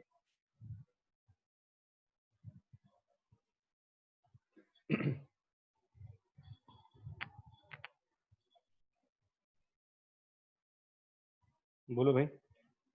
Yes yes sir. ठीक यस सर। ठीक है जी, अब देख लेना बच्चे, काफी टाइम हो गया इसके ऊपर, मतलब अब आगे देखो, अगले क्वेश्चंस को देखें, वरना इसी में रह जाएंगे हम लोग फिर। ये क्वेश्चन ये था कि बॉल को कहाँ पर कट कर दें, ठीक है, ताकि वो उसके सेंटर से पास कर जाए।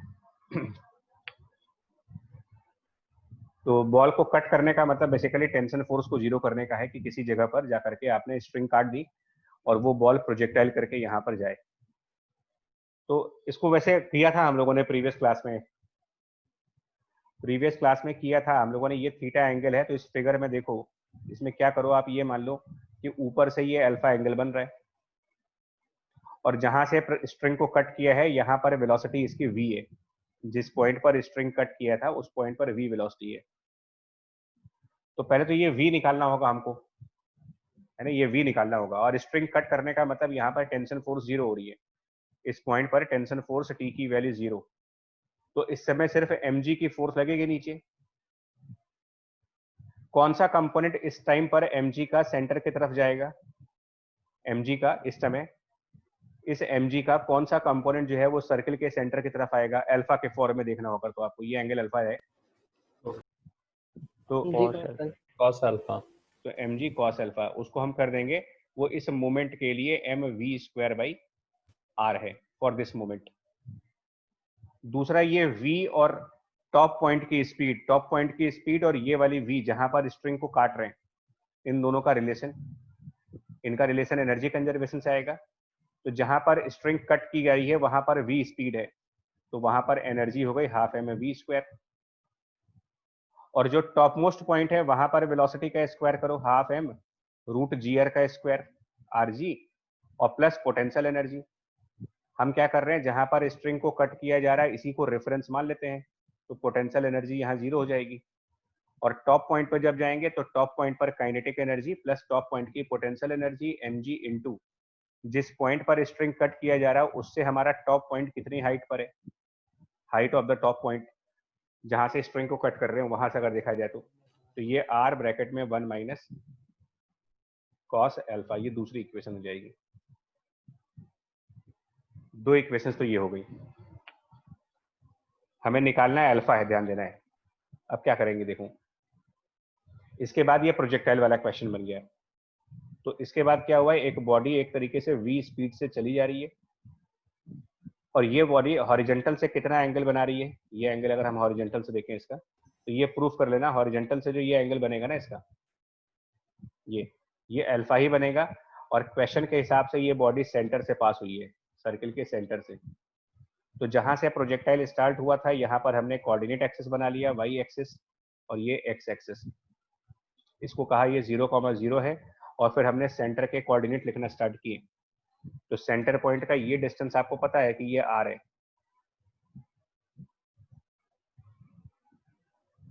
और ये जो वर्टिकल लाइन यहाँ पर बन रही थी उससे अल्फा एंगल पे थे, लेफ्ट वाली फिगर को आप देखते रहिएगा, ये अल्फा है, तो ये डिस्टेंस हमारे लिए r cos अल्फा हो गया, जो कि एक तरीके से y कोऑर्डिनेट हो गया।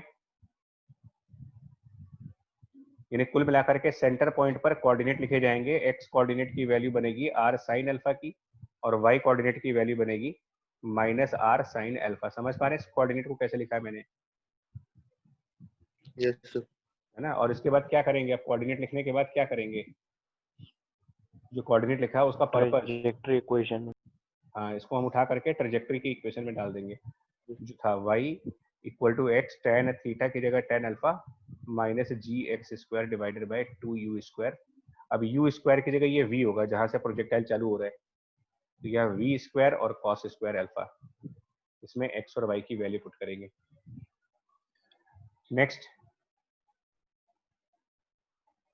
इसमें क्या करेंगे, इसमें देखो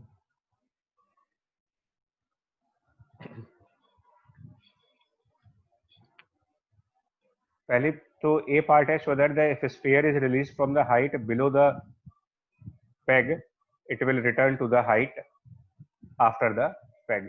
पेग मतलब यहाँ पर ये जो है इससे, तो वो कह रहे हैं कि अगर पेग के नीचे वाले पॉइंट से पेंडुलम को स्टार्ट करोगे तो ये वापस यहीं आ जाएगा।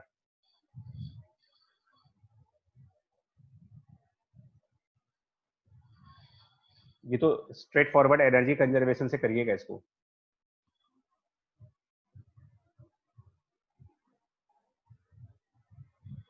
हो जाएगा ये चीज, बताओ, एनर्जी कंजर्वेशन से, है ना, सीधा सा है। क्योंकि एक पेंडुलम का बेसिक नेचर होता है, पेंडुलम का एक फंडामेंटल नेचर होता है कि वो जितनी हाइट से स्टार्ट करता है दूसरे साइड उतनी ही हाइट पे जाता है और वापस ऐसे ही आता है, दोनों तरफ का ये हाइट सेम आती है। अगर बीच में पेंडुलम को डिस्टर्ब ना किया जाए तो जिस हाइट पर लेफ्ट वाला एक्सट्रीम एंड होता है उसी हाइट पर राइट वाला एक्सट्रीम एंड भी होता है उसका, और ये टू एंड फ्रो मोशन करता रहेगा। तो ये थ्योरेटिकल क्वेश्चन है। बाकी क्वेश्चन क्या है, देखो इस पेंडुलम को जब आप एल डिस्टेंस से स्टार्ट कर रहे हैं ना यहाँ पर, वो भी थीटा इक्वल टू 90 डिग्री पर, तो मैं थीटा के फॉर्म में पहले दिखाता हूँ आपको। थीटा के फॉर्म में ये पेंडुलम जब यहाँ से बॉटम पॉइंट पर आएगा, यहाँ से बॉटम पॉइंट पर, तो बॉटम पॉइंट पर हम इसकी वेलोसिटी v मान लेंगे। बॉटम पॉइंट पर जब इसने स्टार्ट किया होगा वहां से, और जो इसका बॉटम पॉइंट है, ये हाइट निकाल दो कितना डिस्टेंस नीचे आ रहा है वो। और हम लोगों ने अब एक डायरेक्ट रिजल्ट पिछले क्लास में कहा था कि v हम डायरेक्टली कर सकते हैं, अगर वो नीचे आ रहा है तो आप डायरेक्टली u² प्लस 2gh लगा सकते हो। याद है एनर्जी कंजर्वेशन से ही आता है, लेकिन हमने कहा था कि इसको डायरेक्टली यूज करना सीख लो वर्टिकल सर्कुलर मोशन के क्वेश्चंस में। तो जब स्टार्ट किया था तब u 0 था, तो हमारी वेलोसिटी बॉटम पॉइंट पर आ जाएगी √2gh, और h की वैल्यू यहाँ पर जो बनेगी, h मतलब जो ये स्टार्टिंग पॉइंट से आएंगे, अगर ये थीटा 90 है, थीटा 90 है तो मतलब थीटा 90 का मतलब ये फिगर ऐसे है, देखो ओरिजिनल फिगर ऐसे है, मतलब पेंडुलम यहाँ से स्टार्ट हो रहा है 90 डिग्री के एंगल से, और यहाँ पर पेग है, तो ये पेंडुलम यहाँ से स्विंग करके ऐसे करके ऐसे करके ऐसे नीचे आएगा, यहाँ तक आएगा, एंड देन ये वाली कंडीशन बनेगी। तो मेरे जिस h की मैं बात कर रहा हूँ ना, वो h निकालने के लिए मैं ये कह रहा हूँ कि ये v निकालने के लिए अगर हम यहाँ से स्टार्ट किया था मैंने, तो उससे हम कितना डिस्टेंस नीचे आए हैं, और अगर स्ट्रिंग की लेंथ ये l दी गई है आपको, लेंथ ऑफ स्ट्रिंग l दिया गया है, यहाँ से इसको सस्पेंडेड किया है, तो जब आप पेंडुलम को यहाँ से लेकर के यहाँ तक आओगे तो ये कितना h वर्टिकल डिस्टेंस इसकी जो h होगी, क्या वो डायरेक्टली l के बराबर नहीं बन जाएगी यहाँ पर? यानी कि जिसको हम स्मॉल h कह रहे हैं इस फिगर में, क्योंकि यहाँ पर लिखा है थीटा, आप 90 डिग्री लेकर के क्वेश्चन को सॉल्व करिए, मतलब ये एंगल 90 डिग्री, मतलब ये पेंडुलम यहाँ से स्टार्ट हो रहा है, यहाँ कहीं से, तो यहाँ से बॉटम तक जाने में जो h होगा वो l के बराबर होगा, तो ये √2gl, यानी ये वेलोसिटी आ गई √2gl।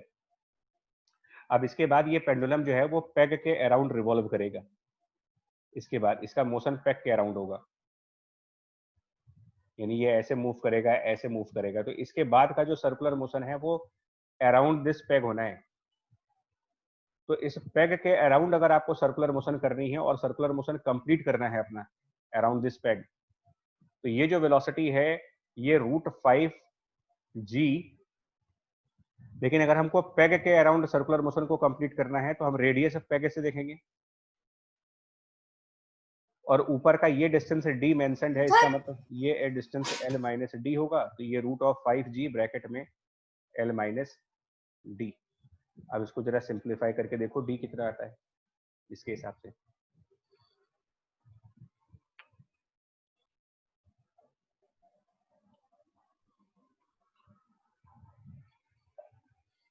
बोलो भाई। 3l/5 वही प्रूफ करना ऊपर।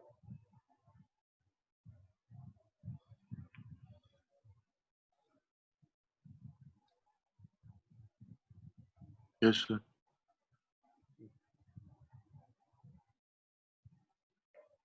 अब ये 2 और रह गए एरोडो वाले, लेकिन इनमें अब टाइम लग जाएगा तो उसको हम छोड़ रहे हैं। 3 क्वेश्चन है, जैसे एक्चुअली तुम लोग के लिए छोड़ा गया था और तुम लोगों ने शायद किया ही नहीं। ये एक क्वेश्चन HCB का है,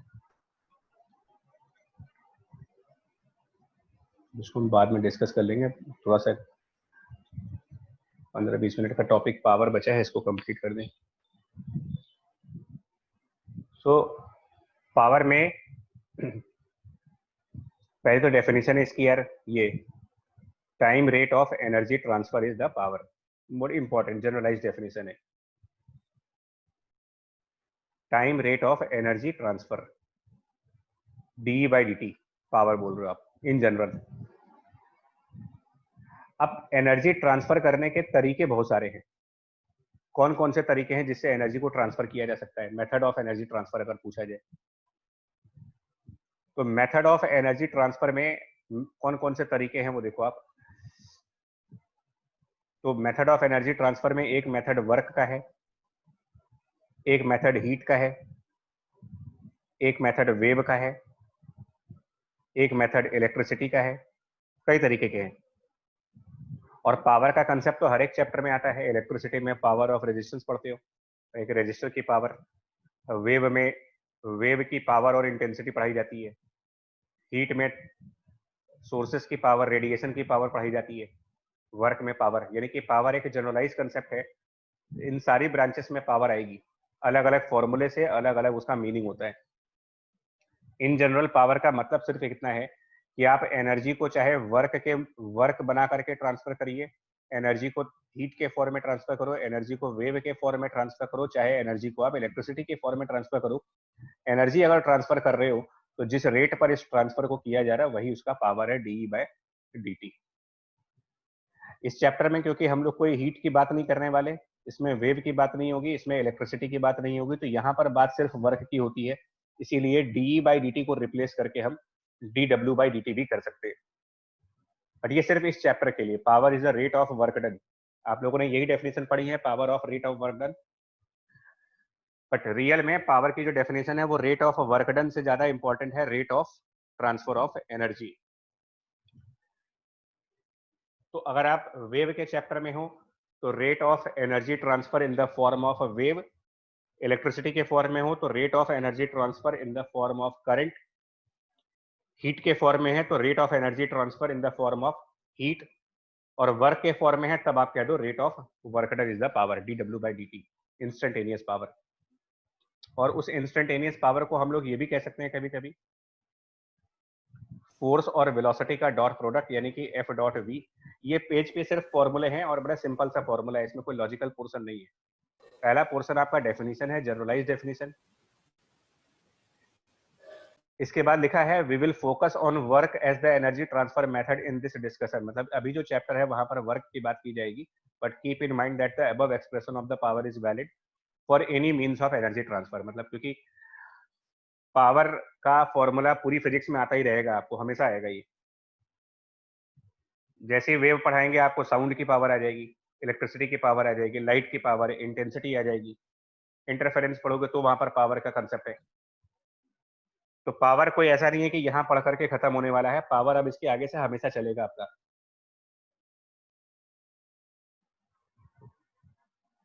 मतलब 2 चैप्टर बाद अगर कोई पूछे ना कि पावर की डेफिनेशन बताओ तो ये मत कहना rate of work done.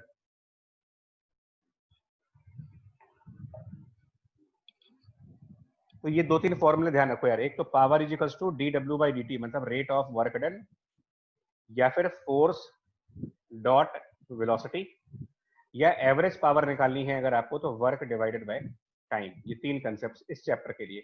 Average power work divided by time, instantaneous power dw/dt, या फिर इंस्टेंटेनियस पावर F.V। इसे डॉट का ध्यान रखना होता है और अकॉर्डिंगली करेंगे। तो हम डायरेक्ट इसके क्वेश्चंस पे आ रहे हैं। Power by the force of gravity, first question. आसान सा क्वेश्चन है, बहुत स्ट्रेट फॉरवर्ड क्वेश्चन है। 1 किलोग्राम मास है, उसको रिलीज किया गया है रेस्ट पे, फॉल करता है अंडर ग्रेविटी, तो find the power of gravitational force at t = 2। Straight forward question है। कौन सा पावर निकालना है, ये एवरेज या इंस्टेंटेनियस? अगर एट टाइम t = 2 कह रहे तो इंस्टेंटेनियस। क्या क्या लगाएंगे कंसेप्ट यहाँ पर फिर? F dot v. तो फोर्स भी डाउनवर्ड है, मोशन भी डाउनवर्ड होगा, क्योंकि अगर बॉडी रेस्ट से स्टार्ट होगी तो डाउनवर्ड ही जाएगी। तो बीच में से ये डॉट को गायब कर सकते हो, और फोर्स ग्रेविटी का और वेलोसिटी v, फिर हम वेलोसिटी v को लिख सकते हैं, या फिर ठीक है जी mg इंटू वेलोसिटी, और वेलोसिटी को आप क्या लिख सकते हो यहाँ पर, velocity equal to u plus at kinematics के हिसाब से, जिसमें u 0 है और एक्सेलरेशन g के बराबर है। तो ये कुल मिलाकर के mg square t, value put कर दीजिए, आंसर आ जाएगा इसका। बहुत सिंपल सा क्वेश्चन है, सीधा सीधा फॉर्मूले के ऊपर। ठीक है, बढ़ जाएगा अगले अगले क्वेश्चन में। इसमें ऐसे कोई एक्सप्लेन करें, कोई बहुत हाई लेवल कंसेप्ट तो लग नहीं रहा कि आपको समझाना हो कोई। ठीक है, पहला एग्जांपल। Yes sir. सेकंड वाला देखो, सिंपल सा स्टार्ट करेंगे, 2-3 एग्जांपल बड़े सिंपल सा लेंगे भी। Constant force 2.5 newton, stationary particle मतलब u0, मास गिवन है, डिस्प्लेसमेंट गिवन है, वर्क पूछा है और एवरेज पावर पूछा है। तो भाई फोर्स की वैल्यू दी है और डिस्प्लेसमेंट की भी वैल्यू दी है, तो फाइंड वर्क, ये तो आप आसानी से निकाल सकते हो। Straight forward, 2.50 multiplied by 2.50 force into displacement. और एवरेज पावर निकालना है, तो एवरेज पावर के लिए work upon time, straight forward ये भी क्वेश्चन है। अब टाइम कैसे निकालेंगे, वर्क तो आ गया, तो टाइम निकालने के लिए तुम काइनेमेटिक्स यूज कर लो। डिस्प्लेसमेंट दे रखा है हमें, डिस्प्लेसमेंट बराबर u0 है, तो it should be half, acceleration को लिखेंगे force upon mass into T square.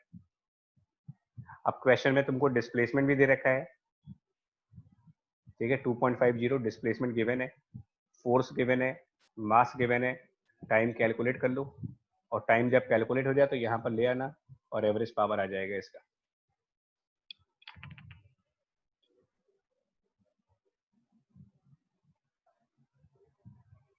इसको बच्चा अपने आप कर सकते हो, यहाँ पर वो वाला फॉर्मूला यूज करना है, power is equal to force dot velocity, दोनों को डायरेक्टली दिया है, वेलोसिटी भी दी गई है, फोर्स भी दिया है, डॉट प्रोडक्ट लेकर के अपना ऑप्शन देख लेना इसमें से क्या आएगा। कर जाए मूव इसको, वैसे मतलब क्या वेट करना है आप लोग को इसमें?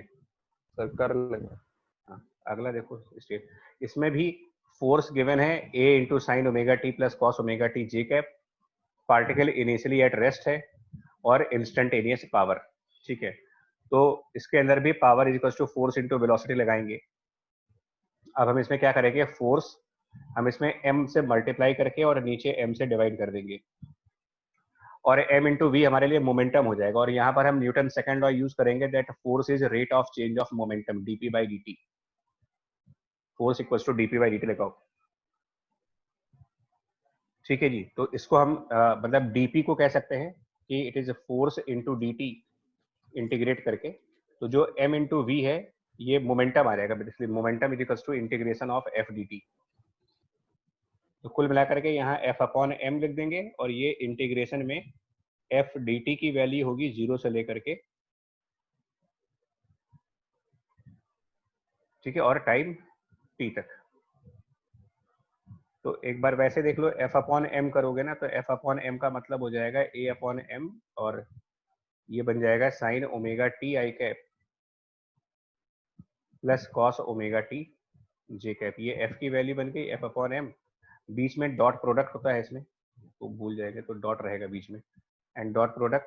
अब फोर्स का इंटीग्रेशन, तो फोर्स का एक्सप्रेशन ऊपर लिखा हुआ है, इसको इंटीग्रेट करें, तो इंटीग्रेट करने पर a, और इंटीग्रेशन के बाद पहले जब आप साइन ओमेगा टी इंटीग्रेट करिए,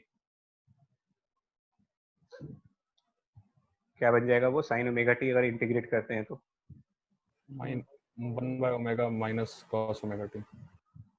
लिमिट्स रखने के बाद जानते हो वो 1 माइनस कॉस ओमेगा टी बनेगा, लिमिट रखने के बाद। अच्छा हाँ ठीक है।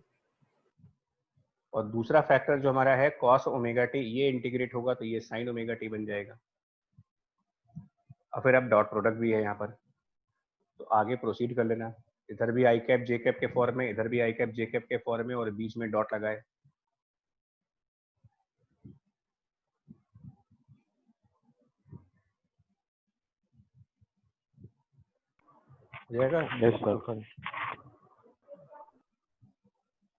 ये है block of mass m is moving with a constant acceleration a on the rough horizontal plane. Coefficient of friction mu है, power delivered by the external agent after a time t. तो किसी फिर से आपने एक टाइम दे दिया हमें और power delivered by the external agent. Block of mass m is moving with constant acceleration on the rough horizontal plane. तो ये कुल मिलाकर के डायग्राम ये हो गया आपका. m मास की कोई बॉडी है, उसको रफ सरफेस पर हम लोग पुल करेंगे, उसका फोर्स मान लिया जाए कैपिटल F का. इसमें एक्सेलरेशन दे रखा है a. ऑब्वियसली फ्रिक्शन पीछे लगेगा म्यू mg का. तो पहले तो हम ये लगाएंगे F minus mu mg net force बराबर mass into acceleration. Capital F solve करोगे यहाँ से म्यू mg प्लस ma. और वेलोसिटी आफ्टर टाइम t अगर निकाले, velocity at t seconds by the kinematics equation, तो v equals to u plus at. Again ये मानेंगे कि स्टार्टिंग में u 0 था, तो वेलोसिटी की जगह पर रख देंगे a इंटू टी. और फिर फोर्स और वेलोसिटी का मल्टीप्लीकेशन कर लीजिए, पावर आ जाएगी. That means power equals to f into v. तो अब इसके हिसाब से जो आंसर बन जाए वो मैं टिक कर देना. कुल मिलाकर के मेरा पॉइंट जान तो क्या है कि ये बहुत ही आसान टॉपिक है. पावर वाला क्वेश्चन आसान होते हैं, सिंपल फॉर्मूले पे होते हैं, स्ट्रेट फॉरवर्ड फॉर्मूले के ऊपर. यहाँ पर सेम क्वेश्चन है, बॉडी को बस हॉरिजॉन्टल की जगह इंक्लाइंड सरफेस पर पुल कर रहे हैं. ये एंगल थीटा यहाँ पर गलत शायद हो गया, इसको छोड़ दे रहे हैं, आप अपने लेवल पे कर लेना यार. ये सिमिलर क्वेश्चन है, बस यहाँ पर इसे mg यूज किया गया है. आपको पता है कि इंक्लाइंड प्लेन पर जब जाते हैं तो mg के कंपोनेंट्स हो जाते हैं और नॉर्मल mg के बराबर ना होकर के mg इंटू कॉस थीटा के बराबर हो जाएगा. करना चाहोगे या फिर मतलब वेट दे ले आपके लिए असाइनमेंट के फॉर्म में? मतलब ये आगे बढ़ जाओ जैसे मतलब है ना, फॉर्मूले वाले हैं, ये भी वैसा ही है, तो छोड़ते जा रहे हैं. ग्रेविटी, अगर प्रोजेक्टाइल मोशन की बात कर लेते हैं, तो प्रोजेक्टाइल मोशन में ग्रेविटी की पावर कैसी होती है? तो अगर हमने एक बॉडी को u स्पीड से थ्रो किया मान लो, और थीटा एंगल पर थ्रो किया, और ये प्रोजेक्टाइल बन रहा है, तो क्वेश्चन कह रहा है कि t टाइम बाद power by the gravity at time t. तो आप कंसेप्ट ऑफ प्रोजेक्टाइल लगाओ ना यार, कि t सेकंड्स के बाद प्रोजेक्टाइल के कुछ फंडामेंटल कैरेक्टरिस्टिक्स होती हैं कि इसकी जो हॉरिजॉन्टल डायरेक्शन की वेलोसिटी होगी, हॉरिजॉन्टल डायरेक्शन की वेलोसिटी वो इनिशियल से मैच करती है u cos थीटा, ये चेंज होती नहीं है. मतलब अगर हम इनिशियल वेलोसिटी के कंपोनेंट करते हैं तो हॉरिजॉन्टल में u cos थीटा और वर्टिकल में u sin थीटा. सो जो हॉरिजॉन्टल वेलोसिटी है वो u cos थीटा वाली u cos थीटा ही रहती है, लेकिन वर्टिकल डायरेक्शन की वेलोसिटी हम सबको पता है प्रोजेक्टाइल में कि ग्रेविटी g की वजह से वर्टिकल डायरेक्शन की velocity u sin theta minus gt के बराबर कर देते हैं वर्टिकल कंपोनेंट वेलोसिटी का, और ग्रेविटी का फोर्स नीचे की तरफ mg नीचे लग रहा है. तो mg की पावर कौन से वेलोसिटी के साथ आएगी? u cos थीटा के साथ पावर आएगी या फिर u sin theta minus gt के साथ आएगी, जबकि पावर में डॉट प्रोडक्ट इन्वॉल्व है, f डॉट v इन्वॉल्व है यहाँ पर. तो डॉट प्रोडक्ट वेलोसिटी के कौन से कंपोनेंट के साथ जीरो आ जाएगा और कौन से कंपोनेंट के साथ नॉन जीरो आ जाएगा?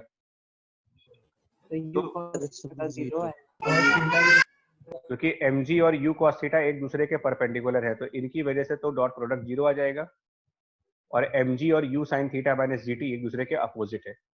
तो ये भी एक बेसिक क्वेश्चन है. पावर की वैल्यू निकालेंगे तो mg और उसके अपोजिट में u sin theta minus gt है. मैं आपको फिर बता दूं कि डॉट प्रोडक्ट है तो इसमें cos थीटा भी आएगा, और ये दोनों अपोजिट डायरेक्शन होने की वजह से साथ में एक माइनस साइन, यानी कुल मिलाकर के पावर की वैल्यू बनेगी mg, यहाँ पर बन जाएगा gt minus u sin theta. Notice करना यहाँ पर पावर और टाइम के बीच एक लीनियर इक्वेशन है, यहाँ पर है ना, लीनियर इक्वेशन. तो अगर हम t इक्वल टू 0 पुट करते हैं, t इक्वल टू 0, तो नेचुरल सी बात है पावर आएगी minus mg u sin theta. अगर हम time t equal to half of time of flight रखें, टाइम ऑफ फ्लाइट का आधा, यानी कि u sin theta by g रख दे अगर, तो नेचुरल सी बात है टाइम पुट करो आप यहाँ पर, टाइम की value u sin theta by g रखिए, पावर 0 आ जाएगी. और टाइम की वैल्यू अगर हम टाइम ऑफ फ्लाइट के बराबर कर दें, यानी कि 2u sin theta by g कर दें, टोटल टाइम ऑफ फ्लाइट के बराबर, तो पावर की वैल्यू प्लस में आ जाएगी और mg u sin थीटा आ जाएगी. सो पावर माइनस से 0 होता है, 0 से फिर प्लस हो जाएगा. P is equal to 0 पे पावर के नेगेटिव होने का सिग्निफिकेंस पार्टिकल एनर्जी लूज करेगा। नेगेटिव पावर का पावर मतलब क्या है? सिग्निफिकेंस पावर का मतलब एनर्जी ट्रांसफर। तो पावर से नेगेटिव पावर का मतलब पार्टिकल की एनर्जी लूज हो रही है। और ऑब्वियस से बात है, कोई बॉडी अगर ऊपर जाती है तो वो उसकी एनर्जी रिड्यूस करती जाती है, तभी तो एक मैक्सिमम हाइट पे जाकर के स्टॉप कर जाता है वो। और नीचे आते समय बॉडी में एनर्जी बढ़ती है, इसीलिए डाउनवर्ड मोशन के टाइम पर पॉजिटिव पावर है। इसके ऊपर ये क्विज है, लेकिन ये अपने आप करना है यार। ये दोनों मतलब प्रीवियस डिस्कशन पर है। यहाँ पर ये जो क्विज है ये प्रीवियस डिस्कशन के ऊपर ही है, तो अपने आप देख सकते हो इसमें से कौन से ऑप्शंस आएंगे। इसको आपके लिए छोड़ रहा हूँ।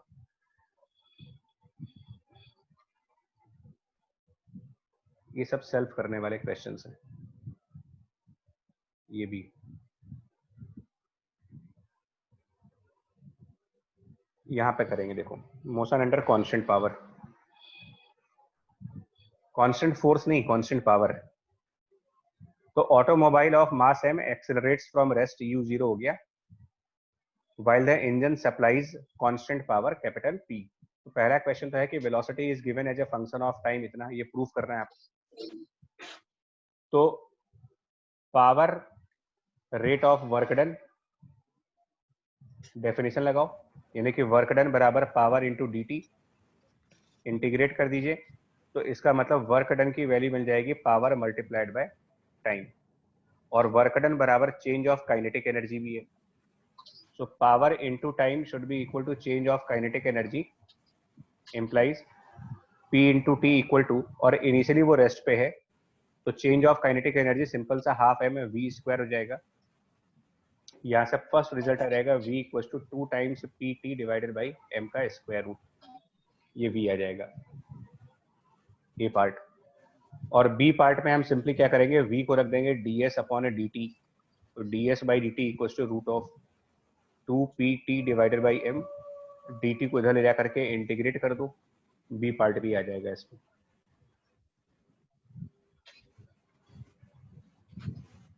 बढ़ जाए आगे, इसमें कंफर्म कर दे तो आगे बढ़ जाए। बहुत आसान क्वेश्चन है, इसीलिए पावर का टॉपिक। और ये दोनों भी सेम टॉपिक पर है। देखो, इसमें भी कांस्टेंट पावर का न्यूमेरिकल है और यहाँ पर भी कांस्टेंट पावर का न्यूमेरिकल है।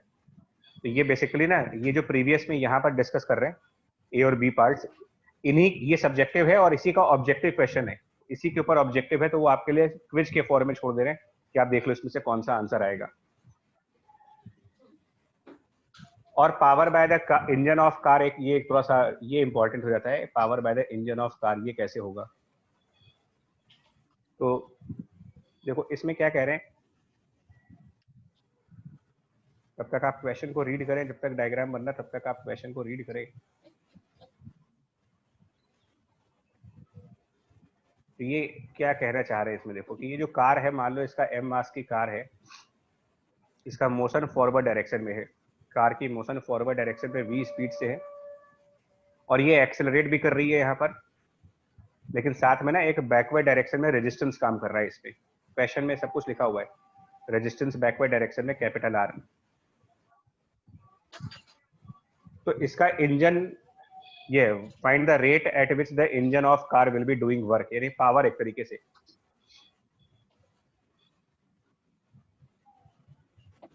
तो देखिए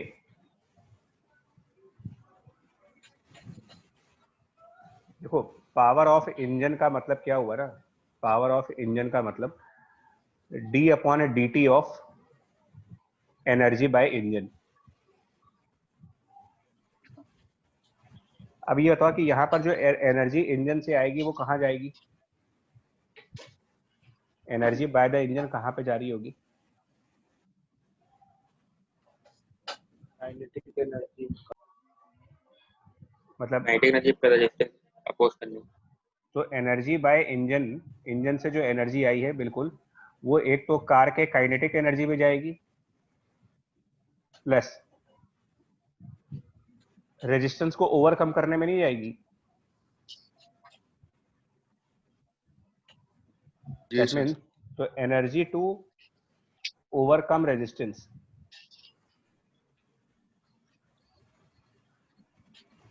अब काइनेटिक एनर्जी तो काइनेटिक एनर्जी तो हाफ एम वी स्क्वायर हो जाएगा, ध्यान से सुनना। और energy to overcome the resistance, तो अगर ये कार कैपिटल एस का डिस्प्लेसमेंट करती है, कैपिटल एस डिस्प्लेसमेंट, तो रेजिस्टेंस के अगेंस्ट अगर हम कैपिटल एस का डिस्प्लेसमेंट करेंगे तो रेजिस्टेंस मल्टीप्लाइड बाय डिस्प्लेसमेंट का हमने वर्क किया होगा, आर इंटू एस का वर्क करेंगे।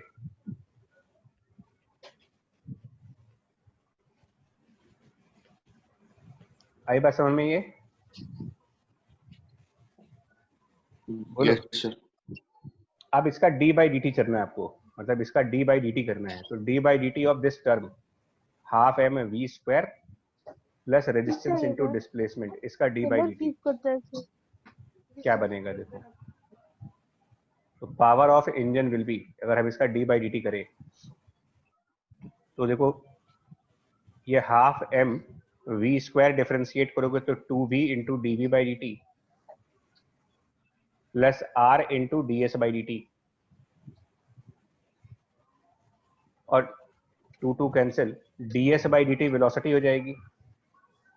तो कुल मिलाकर के पावर ऑफ इंजन जो बनेगा, यहां से पूरा सिंप्लीफाई करोगे तो power of engine equals to, यहाँ पर भी वेलोसिटी आएगी, यहाँ भी वेलोसिटी है, तो वेलोसिटी को कॉमन कर देंगे, उसके अलावा डीवी बाई डी को एक्सेलरेशन कह देंगे। तो m into acceleration plus resistance multiplied by velocity, ये पावर ऑफ इंजन है। Mass into acceleration plus resistance multiplied by velocity, power of engine. यही कार अगर इंक्लाइंड प्लेन पर जा रही हो, सेम क्वेश्चन में, सेम ये जो मास into acceleration plus resistance force है, ये नेट दोनों फोर्सेस के मैग्नीट्यूड का। एक मिनट रुको, यही कार अगर इंक्लाइंड प्लेन पर चल रही हो क्वेश्चन के हिसाब से, तो क्या रिजल्ट बनेगा? अगर m मास की car on the inclined plane v velocity से a एक्सेलरेशन चले, रेजिस्टेंस पीछे लगे इसमें, तो देखिए जब आप इंक्लाइंड प्लेन पे चलोगे और मान लो s डिस्टेंस ऊपर गए, अगर यहाँ से s डिस्टेंस ऊपर चले गए, तो अब कितनी एनर्जीज इस न्यूमेरिकल में इन्वॉल्व हो रही हैं वो देखो आप, एनर्जीज कितनी इन्वॉल्व हो रही हैं, क्योंकि power is equals to D by D T of energy करना है मेरे को। तो देखिए इसमें कार की काइनेटिक एनर्जी इन्वॉल्व है, यानी half M V square. Inclined plane पे जाने का मतलब हमारी हाइट बदलती जाएगी, h, ये h वेरिएबल क्वांटिटी हो गई, तो पोटेंशियल एनर्जी को भी काउंट करेंगे mgh, और प्लस वो एनर्जी भी काउंट करोगे जो रेजिस्टेंस के अगेंस्ट में जा रही है, तो रेजिस्टेंस मल्टीप्लाइड बाय डिस्प्लेसमेंट। तीन तरीके की एनर्जीज हैं, मोशन की वजह से काइनेटिक एनर्जी, हाइट बदलने की वजह से पोटेंशियल एनर्जी, और रेजिस्टेंस के अगेंस्ट मूव करने की वजह से रेजिस्टेंस वाली एनर्जी। तीन एनर्जीज हैं, इनका डिफरेंशिएशन करो, पावर का आंसर आ जाएगा। तो half M V square differentiate करेंगे, 2v dv बाई dt को a लिखो, mg, और ये जो h है यहाँ पर, h को ना डिस्प्लेसमेंट के फॉर्म में लिख सकते हो कि अगर आप इंक्लाइंड प्लेन की तरफ कैपिटल s का डिस्प्लेसमेंट करते हो और वर्टिकल हाइट हमारी h है और ये थीटा है, तो h को लिख सकते हो capital S multiplied by sine theta. तो यहाँ पर साइन थीटा अलग कर देंगे, कैपिटल S को डिफरेंशिएट करके वेलोसिटी आ जाएगी, प्लस r, यहाँ पर भी ds बाई dt का टर्म आएगा, ds बाई dt को फिर से वेलोसिटी कर देना, ये बन गई इसकी पावर। अल्टीमेटली ये आ जाएगा इसमें से mg sine theta plus resistance plus ma and बाहर में v, ये इसकी पावर का आंसर आ जाएगा इंक्लाइंड प्लेन पर।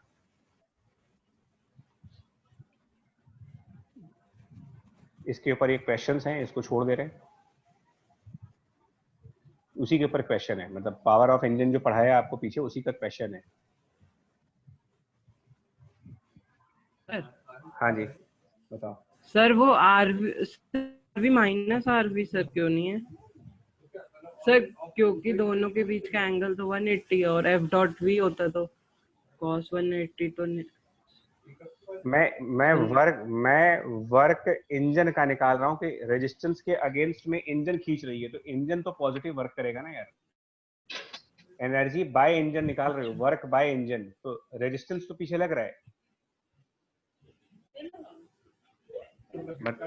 मतलब जो आप ऐसे मानो कि जो कार का इंजन लगा होगा इसमें आगे की तरफ, तो ये इंजन तो कार को आगे की तरफ लेके जा रहा है ना यार, मोशन की डायरेक्शन में। तो इस इंजन ने जो वर्क किया वो रेजिस्टेंस से लड़ने में किया है, रेजिस्टेंस से लड़ने में। रेजिस्टेंस का वर्क माइनस आर एस होगा, इंजन का वर्क तो पॉजिटिव रहा होगा ना। यस हाँ सर इस वाले में और अगले वाले में जो पावर आ रहा है एफ, जो एफ आ रहा है वो उन सारे फोर्सेस के मैग्नीट्यूड का सम है जो direction of motion general form में। नहीं बच्चा, ऐसे जनरलाइज मत करो, फिर बोल रहा हूँ आपसे। अगर आप सोचोगे कि हम कोई फॉर्मूला बना लेना तो गड़बड़ है। आप इससे देखो, सिर्फ एनर्जी वाला कंसेप्ट लगाओ इसमें, डी बाई डी टी वाला कंसेप्ट। हम वो स्टेटमेंट में गलती है, देखो कैसे। ये बताओ, एम ए कोई फोर्स होती है क्या? बताओ। आप कह सकते हो, एक तरीके से ये कह सकते हो कि कार के फ्रेम में बैठ जाओ, कार के फ्रेम में बैठ करके सारी फोर्सेस देखो। तो आप कार के फ्रेम में बैठोगे ना, तो क्या होगा, एक्सेलरेशन के अपोजिट में स्यूडो फोर्स आ जाएगी, एम ए। रेजिस्टेंस भी नीचे, स्यूडो फोर्स एम ए नीचे, एम जी साइन थीटा नीचे। तो चाहो तो आप ये स्टेटमेंट बना सकते हो कि हम लोग कार के फ्रेम में बैठ जाते हैं, यानी हम अपना ऑब्जर्वर को कार के अंदर बिठा देते हैं। तो कौन कौन से फोर्स लगेंगे?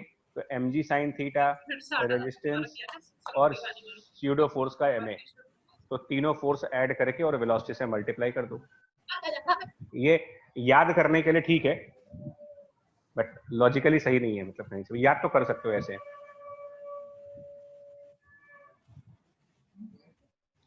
ये एक क्वेश्चन सर्कुलर मोशन का है बच्चा, that power by all forces in the circular motion. उसका यहाँ पर ना नॉर्मल एक्सेलरेशन दे रखा है आपको। नॉर्मल एक्सेलरेशन की वैल्यू दी गई है ए टी स्क्वायर, और पूछा ये है find the time dependence of power developed by all forces. Power by all forces, तो इसका कंसेप्ट क्या है देखो। Power rate of work done, definition कहता है। तो पावर बाय ऑल फोर्सेस निकालना है अगर मेरे को, तो it should be rate of work by the all forces, and work by all forces equal to change of kinetic energy, work energy theorem. और change of kinetic energy that means कुल मिलाकर के पावर बाय ऑल फोर्सेस को लिखा जा सकता है D by D T of work done by all forces की जगह पर half M V square. That means power by all forces is equals to, अब इसको डिफरेंशिएट करेंगे तो m into V into D V by D T, ये बन जाएगा आपका आंसर कुल मिलाकर के। डेफिनेशंस वगैरह फॉलो करते जाओ। अब ये जो नॉर्मल एक्सेलरेशन का मतलब होता है बेसिकली सेंट्रीपिटल एक्सेलरेशन। तो सेंट्रीपिटल वाला एक्सेलरेशन तुमको a इंटू टी स्क्वायर दे रखा है, यानी कि v square divided bye r, ये वैल्यू दे रखी है हमको ए टी स्क्वायर के बराबर। यानी v की वैल्यू बनेगी root of A R multiplied by T. बस ले जाकर के यहाँ पुट कर दो। तो power by all forces equal to m, पहले v को रिप्लेस कर देंगे root A R multiplied by T से, और फिर dv बाई dt को रिप्लेस करेंगे तो ये रूट ऑफ ए आर। ये आ जाएगा आंसर आपका, मतलब डेफिनेशंस के बेसिस में। लेकिन ये ना इंस्टेंटेनियस पावर आएगी, पहले बता दें आपको, ये इंस्टेंटेनियस है, एवरेज नहीं है। इस क्वेश्चन में ना एवरेज पावर भी पूछा है। तो एवरेज पावर के लिए हम डिफरेंशिएट नहीं करते हैं, एवरेज पावर के लिए वर्क को टाइम से डिवाइड करते हो, और work by all forces will be divided by time, यानी कि इसमें लिखा जाएगा half M V square divided by time, यानी इसका आंसर आएगा m अपॉन 2t और v स्क्वायर। तो v स्क्वायर हम यहां से देखेंगे, तो v स्क्वायर की वैल्यू बनेगी ए R multiplied by T square, यानी इसका आंसर बनेगा m a r t divided by 2। फर्क है दोनों में, तुम लोग दोनों को एक ही मान लेते हो। D W by D T का मतलब डिफरेंशिएट करना, और डब्ल्यू बाई टी का मतलब डिवाइड करना है, और डिवीजन और डिफरेंशिएशन बिल्कुल कंप्लीटली डिफरेंट रिजल्ट देते हैं।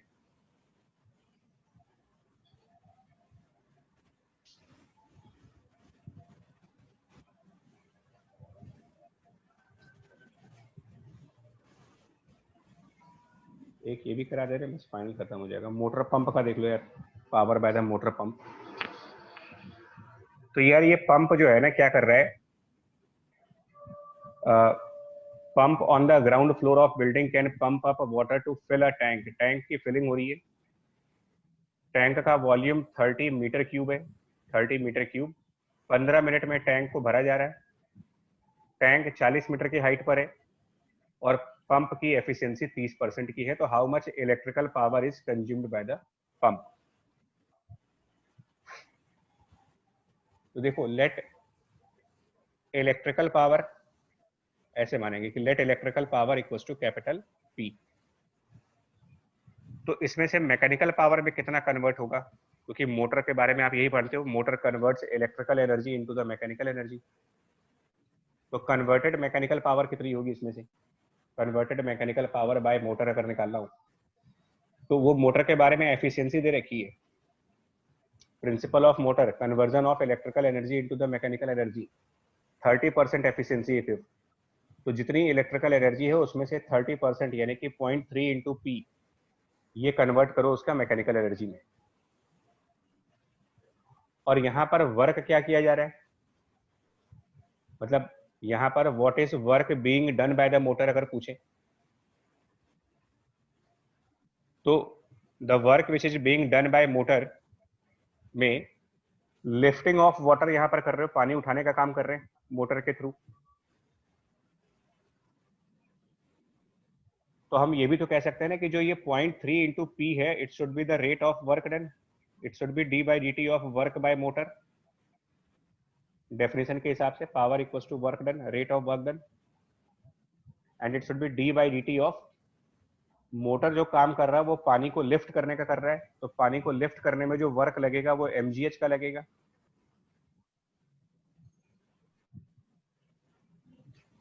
अब इसमें G और H कॉमन है तो यहां पर आ रहेगा d/dt ऑफ m,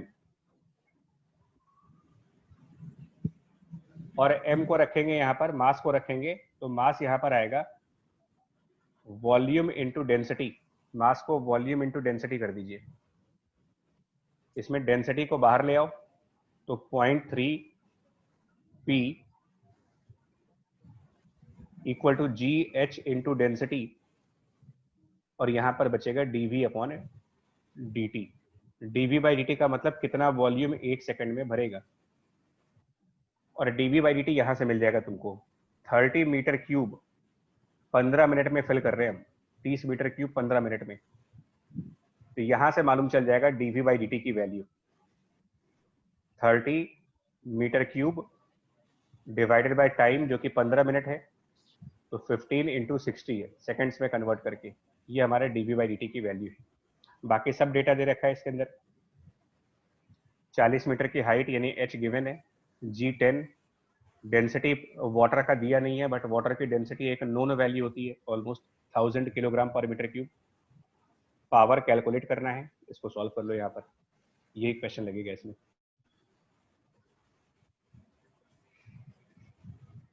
सर जो टैंक में जो पानी की हाइट चेंज हो रही वो नहीं कंसीडर करना। देखिए यहाँ पर मैंने फिर कहा कि ये जो मैकेनिक्स आप पढ़ रहे हो इसमें सब कुछ पार्टिकल मार के पढ़ रहे हो आप, बॉडीज का साइज, टैंक का साइज, ये सब नहीं नेगलेक्ट करो। और वैसे तो टैंक में जो पानी जाता है उसमें स्पीड भी होती है, स्पीड से टैंक में पानी गिरता है ना, तो हमको एक्चुअल में तो काइनेटिक एनर्जी भी लेनी चाहिए थी फिर। मतलब ये जो क्वेश्चंस हम लोग करते हैं ये 11th-12th लेवल के बेसिक क्वेश्चंस होते हैं जो सिर्फ डेफिनेशन समझने के लिए है। हम लोग बहुत ज़्यादा डीपली इसको एनालाइज नहीं कर रहे हैं अभी, वो इंजीनियरिंग का पार्ट हो जाएगा पूरा। ठीक है, तो इसके आगे भी ऐसे ही क्वेश्चंस हैं, अब इसको आप अपने आप ट्राई करेंगे। ये सारे क्वेश्चन जो है ना, कुछ हमने क्वेश्चन छोड़ दिए हैं, इसको ट्राई करना। मतलब कुल मिलाकर के आपको ये देखना होता है कि वर्क डन क्या हो रहा है ना। वर्क डन देख लो, आपका आंसर समझ में आ जाएगा आपको। कौन कौन सी एनर्जी है, कौन कौन से वर्क लग रहे हैं उसमें, ये समझ लो आप, पावर अपने आप समझ में आ जाती है रेट ऑफ वर्क डन से, रेट ऑफ एनर्जी ट्रांसफर से। तो ये असाइनमेंट फॉरवर्ड करेंगे, इसमें काफी कुछ क्वेश्चंस होम असाइनमेंट के लिए हैं, कंप्लीट करके और फिर डिस्कस करना इसको अपना। ठीक है जी, चलिए। सर हाँ सर कल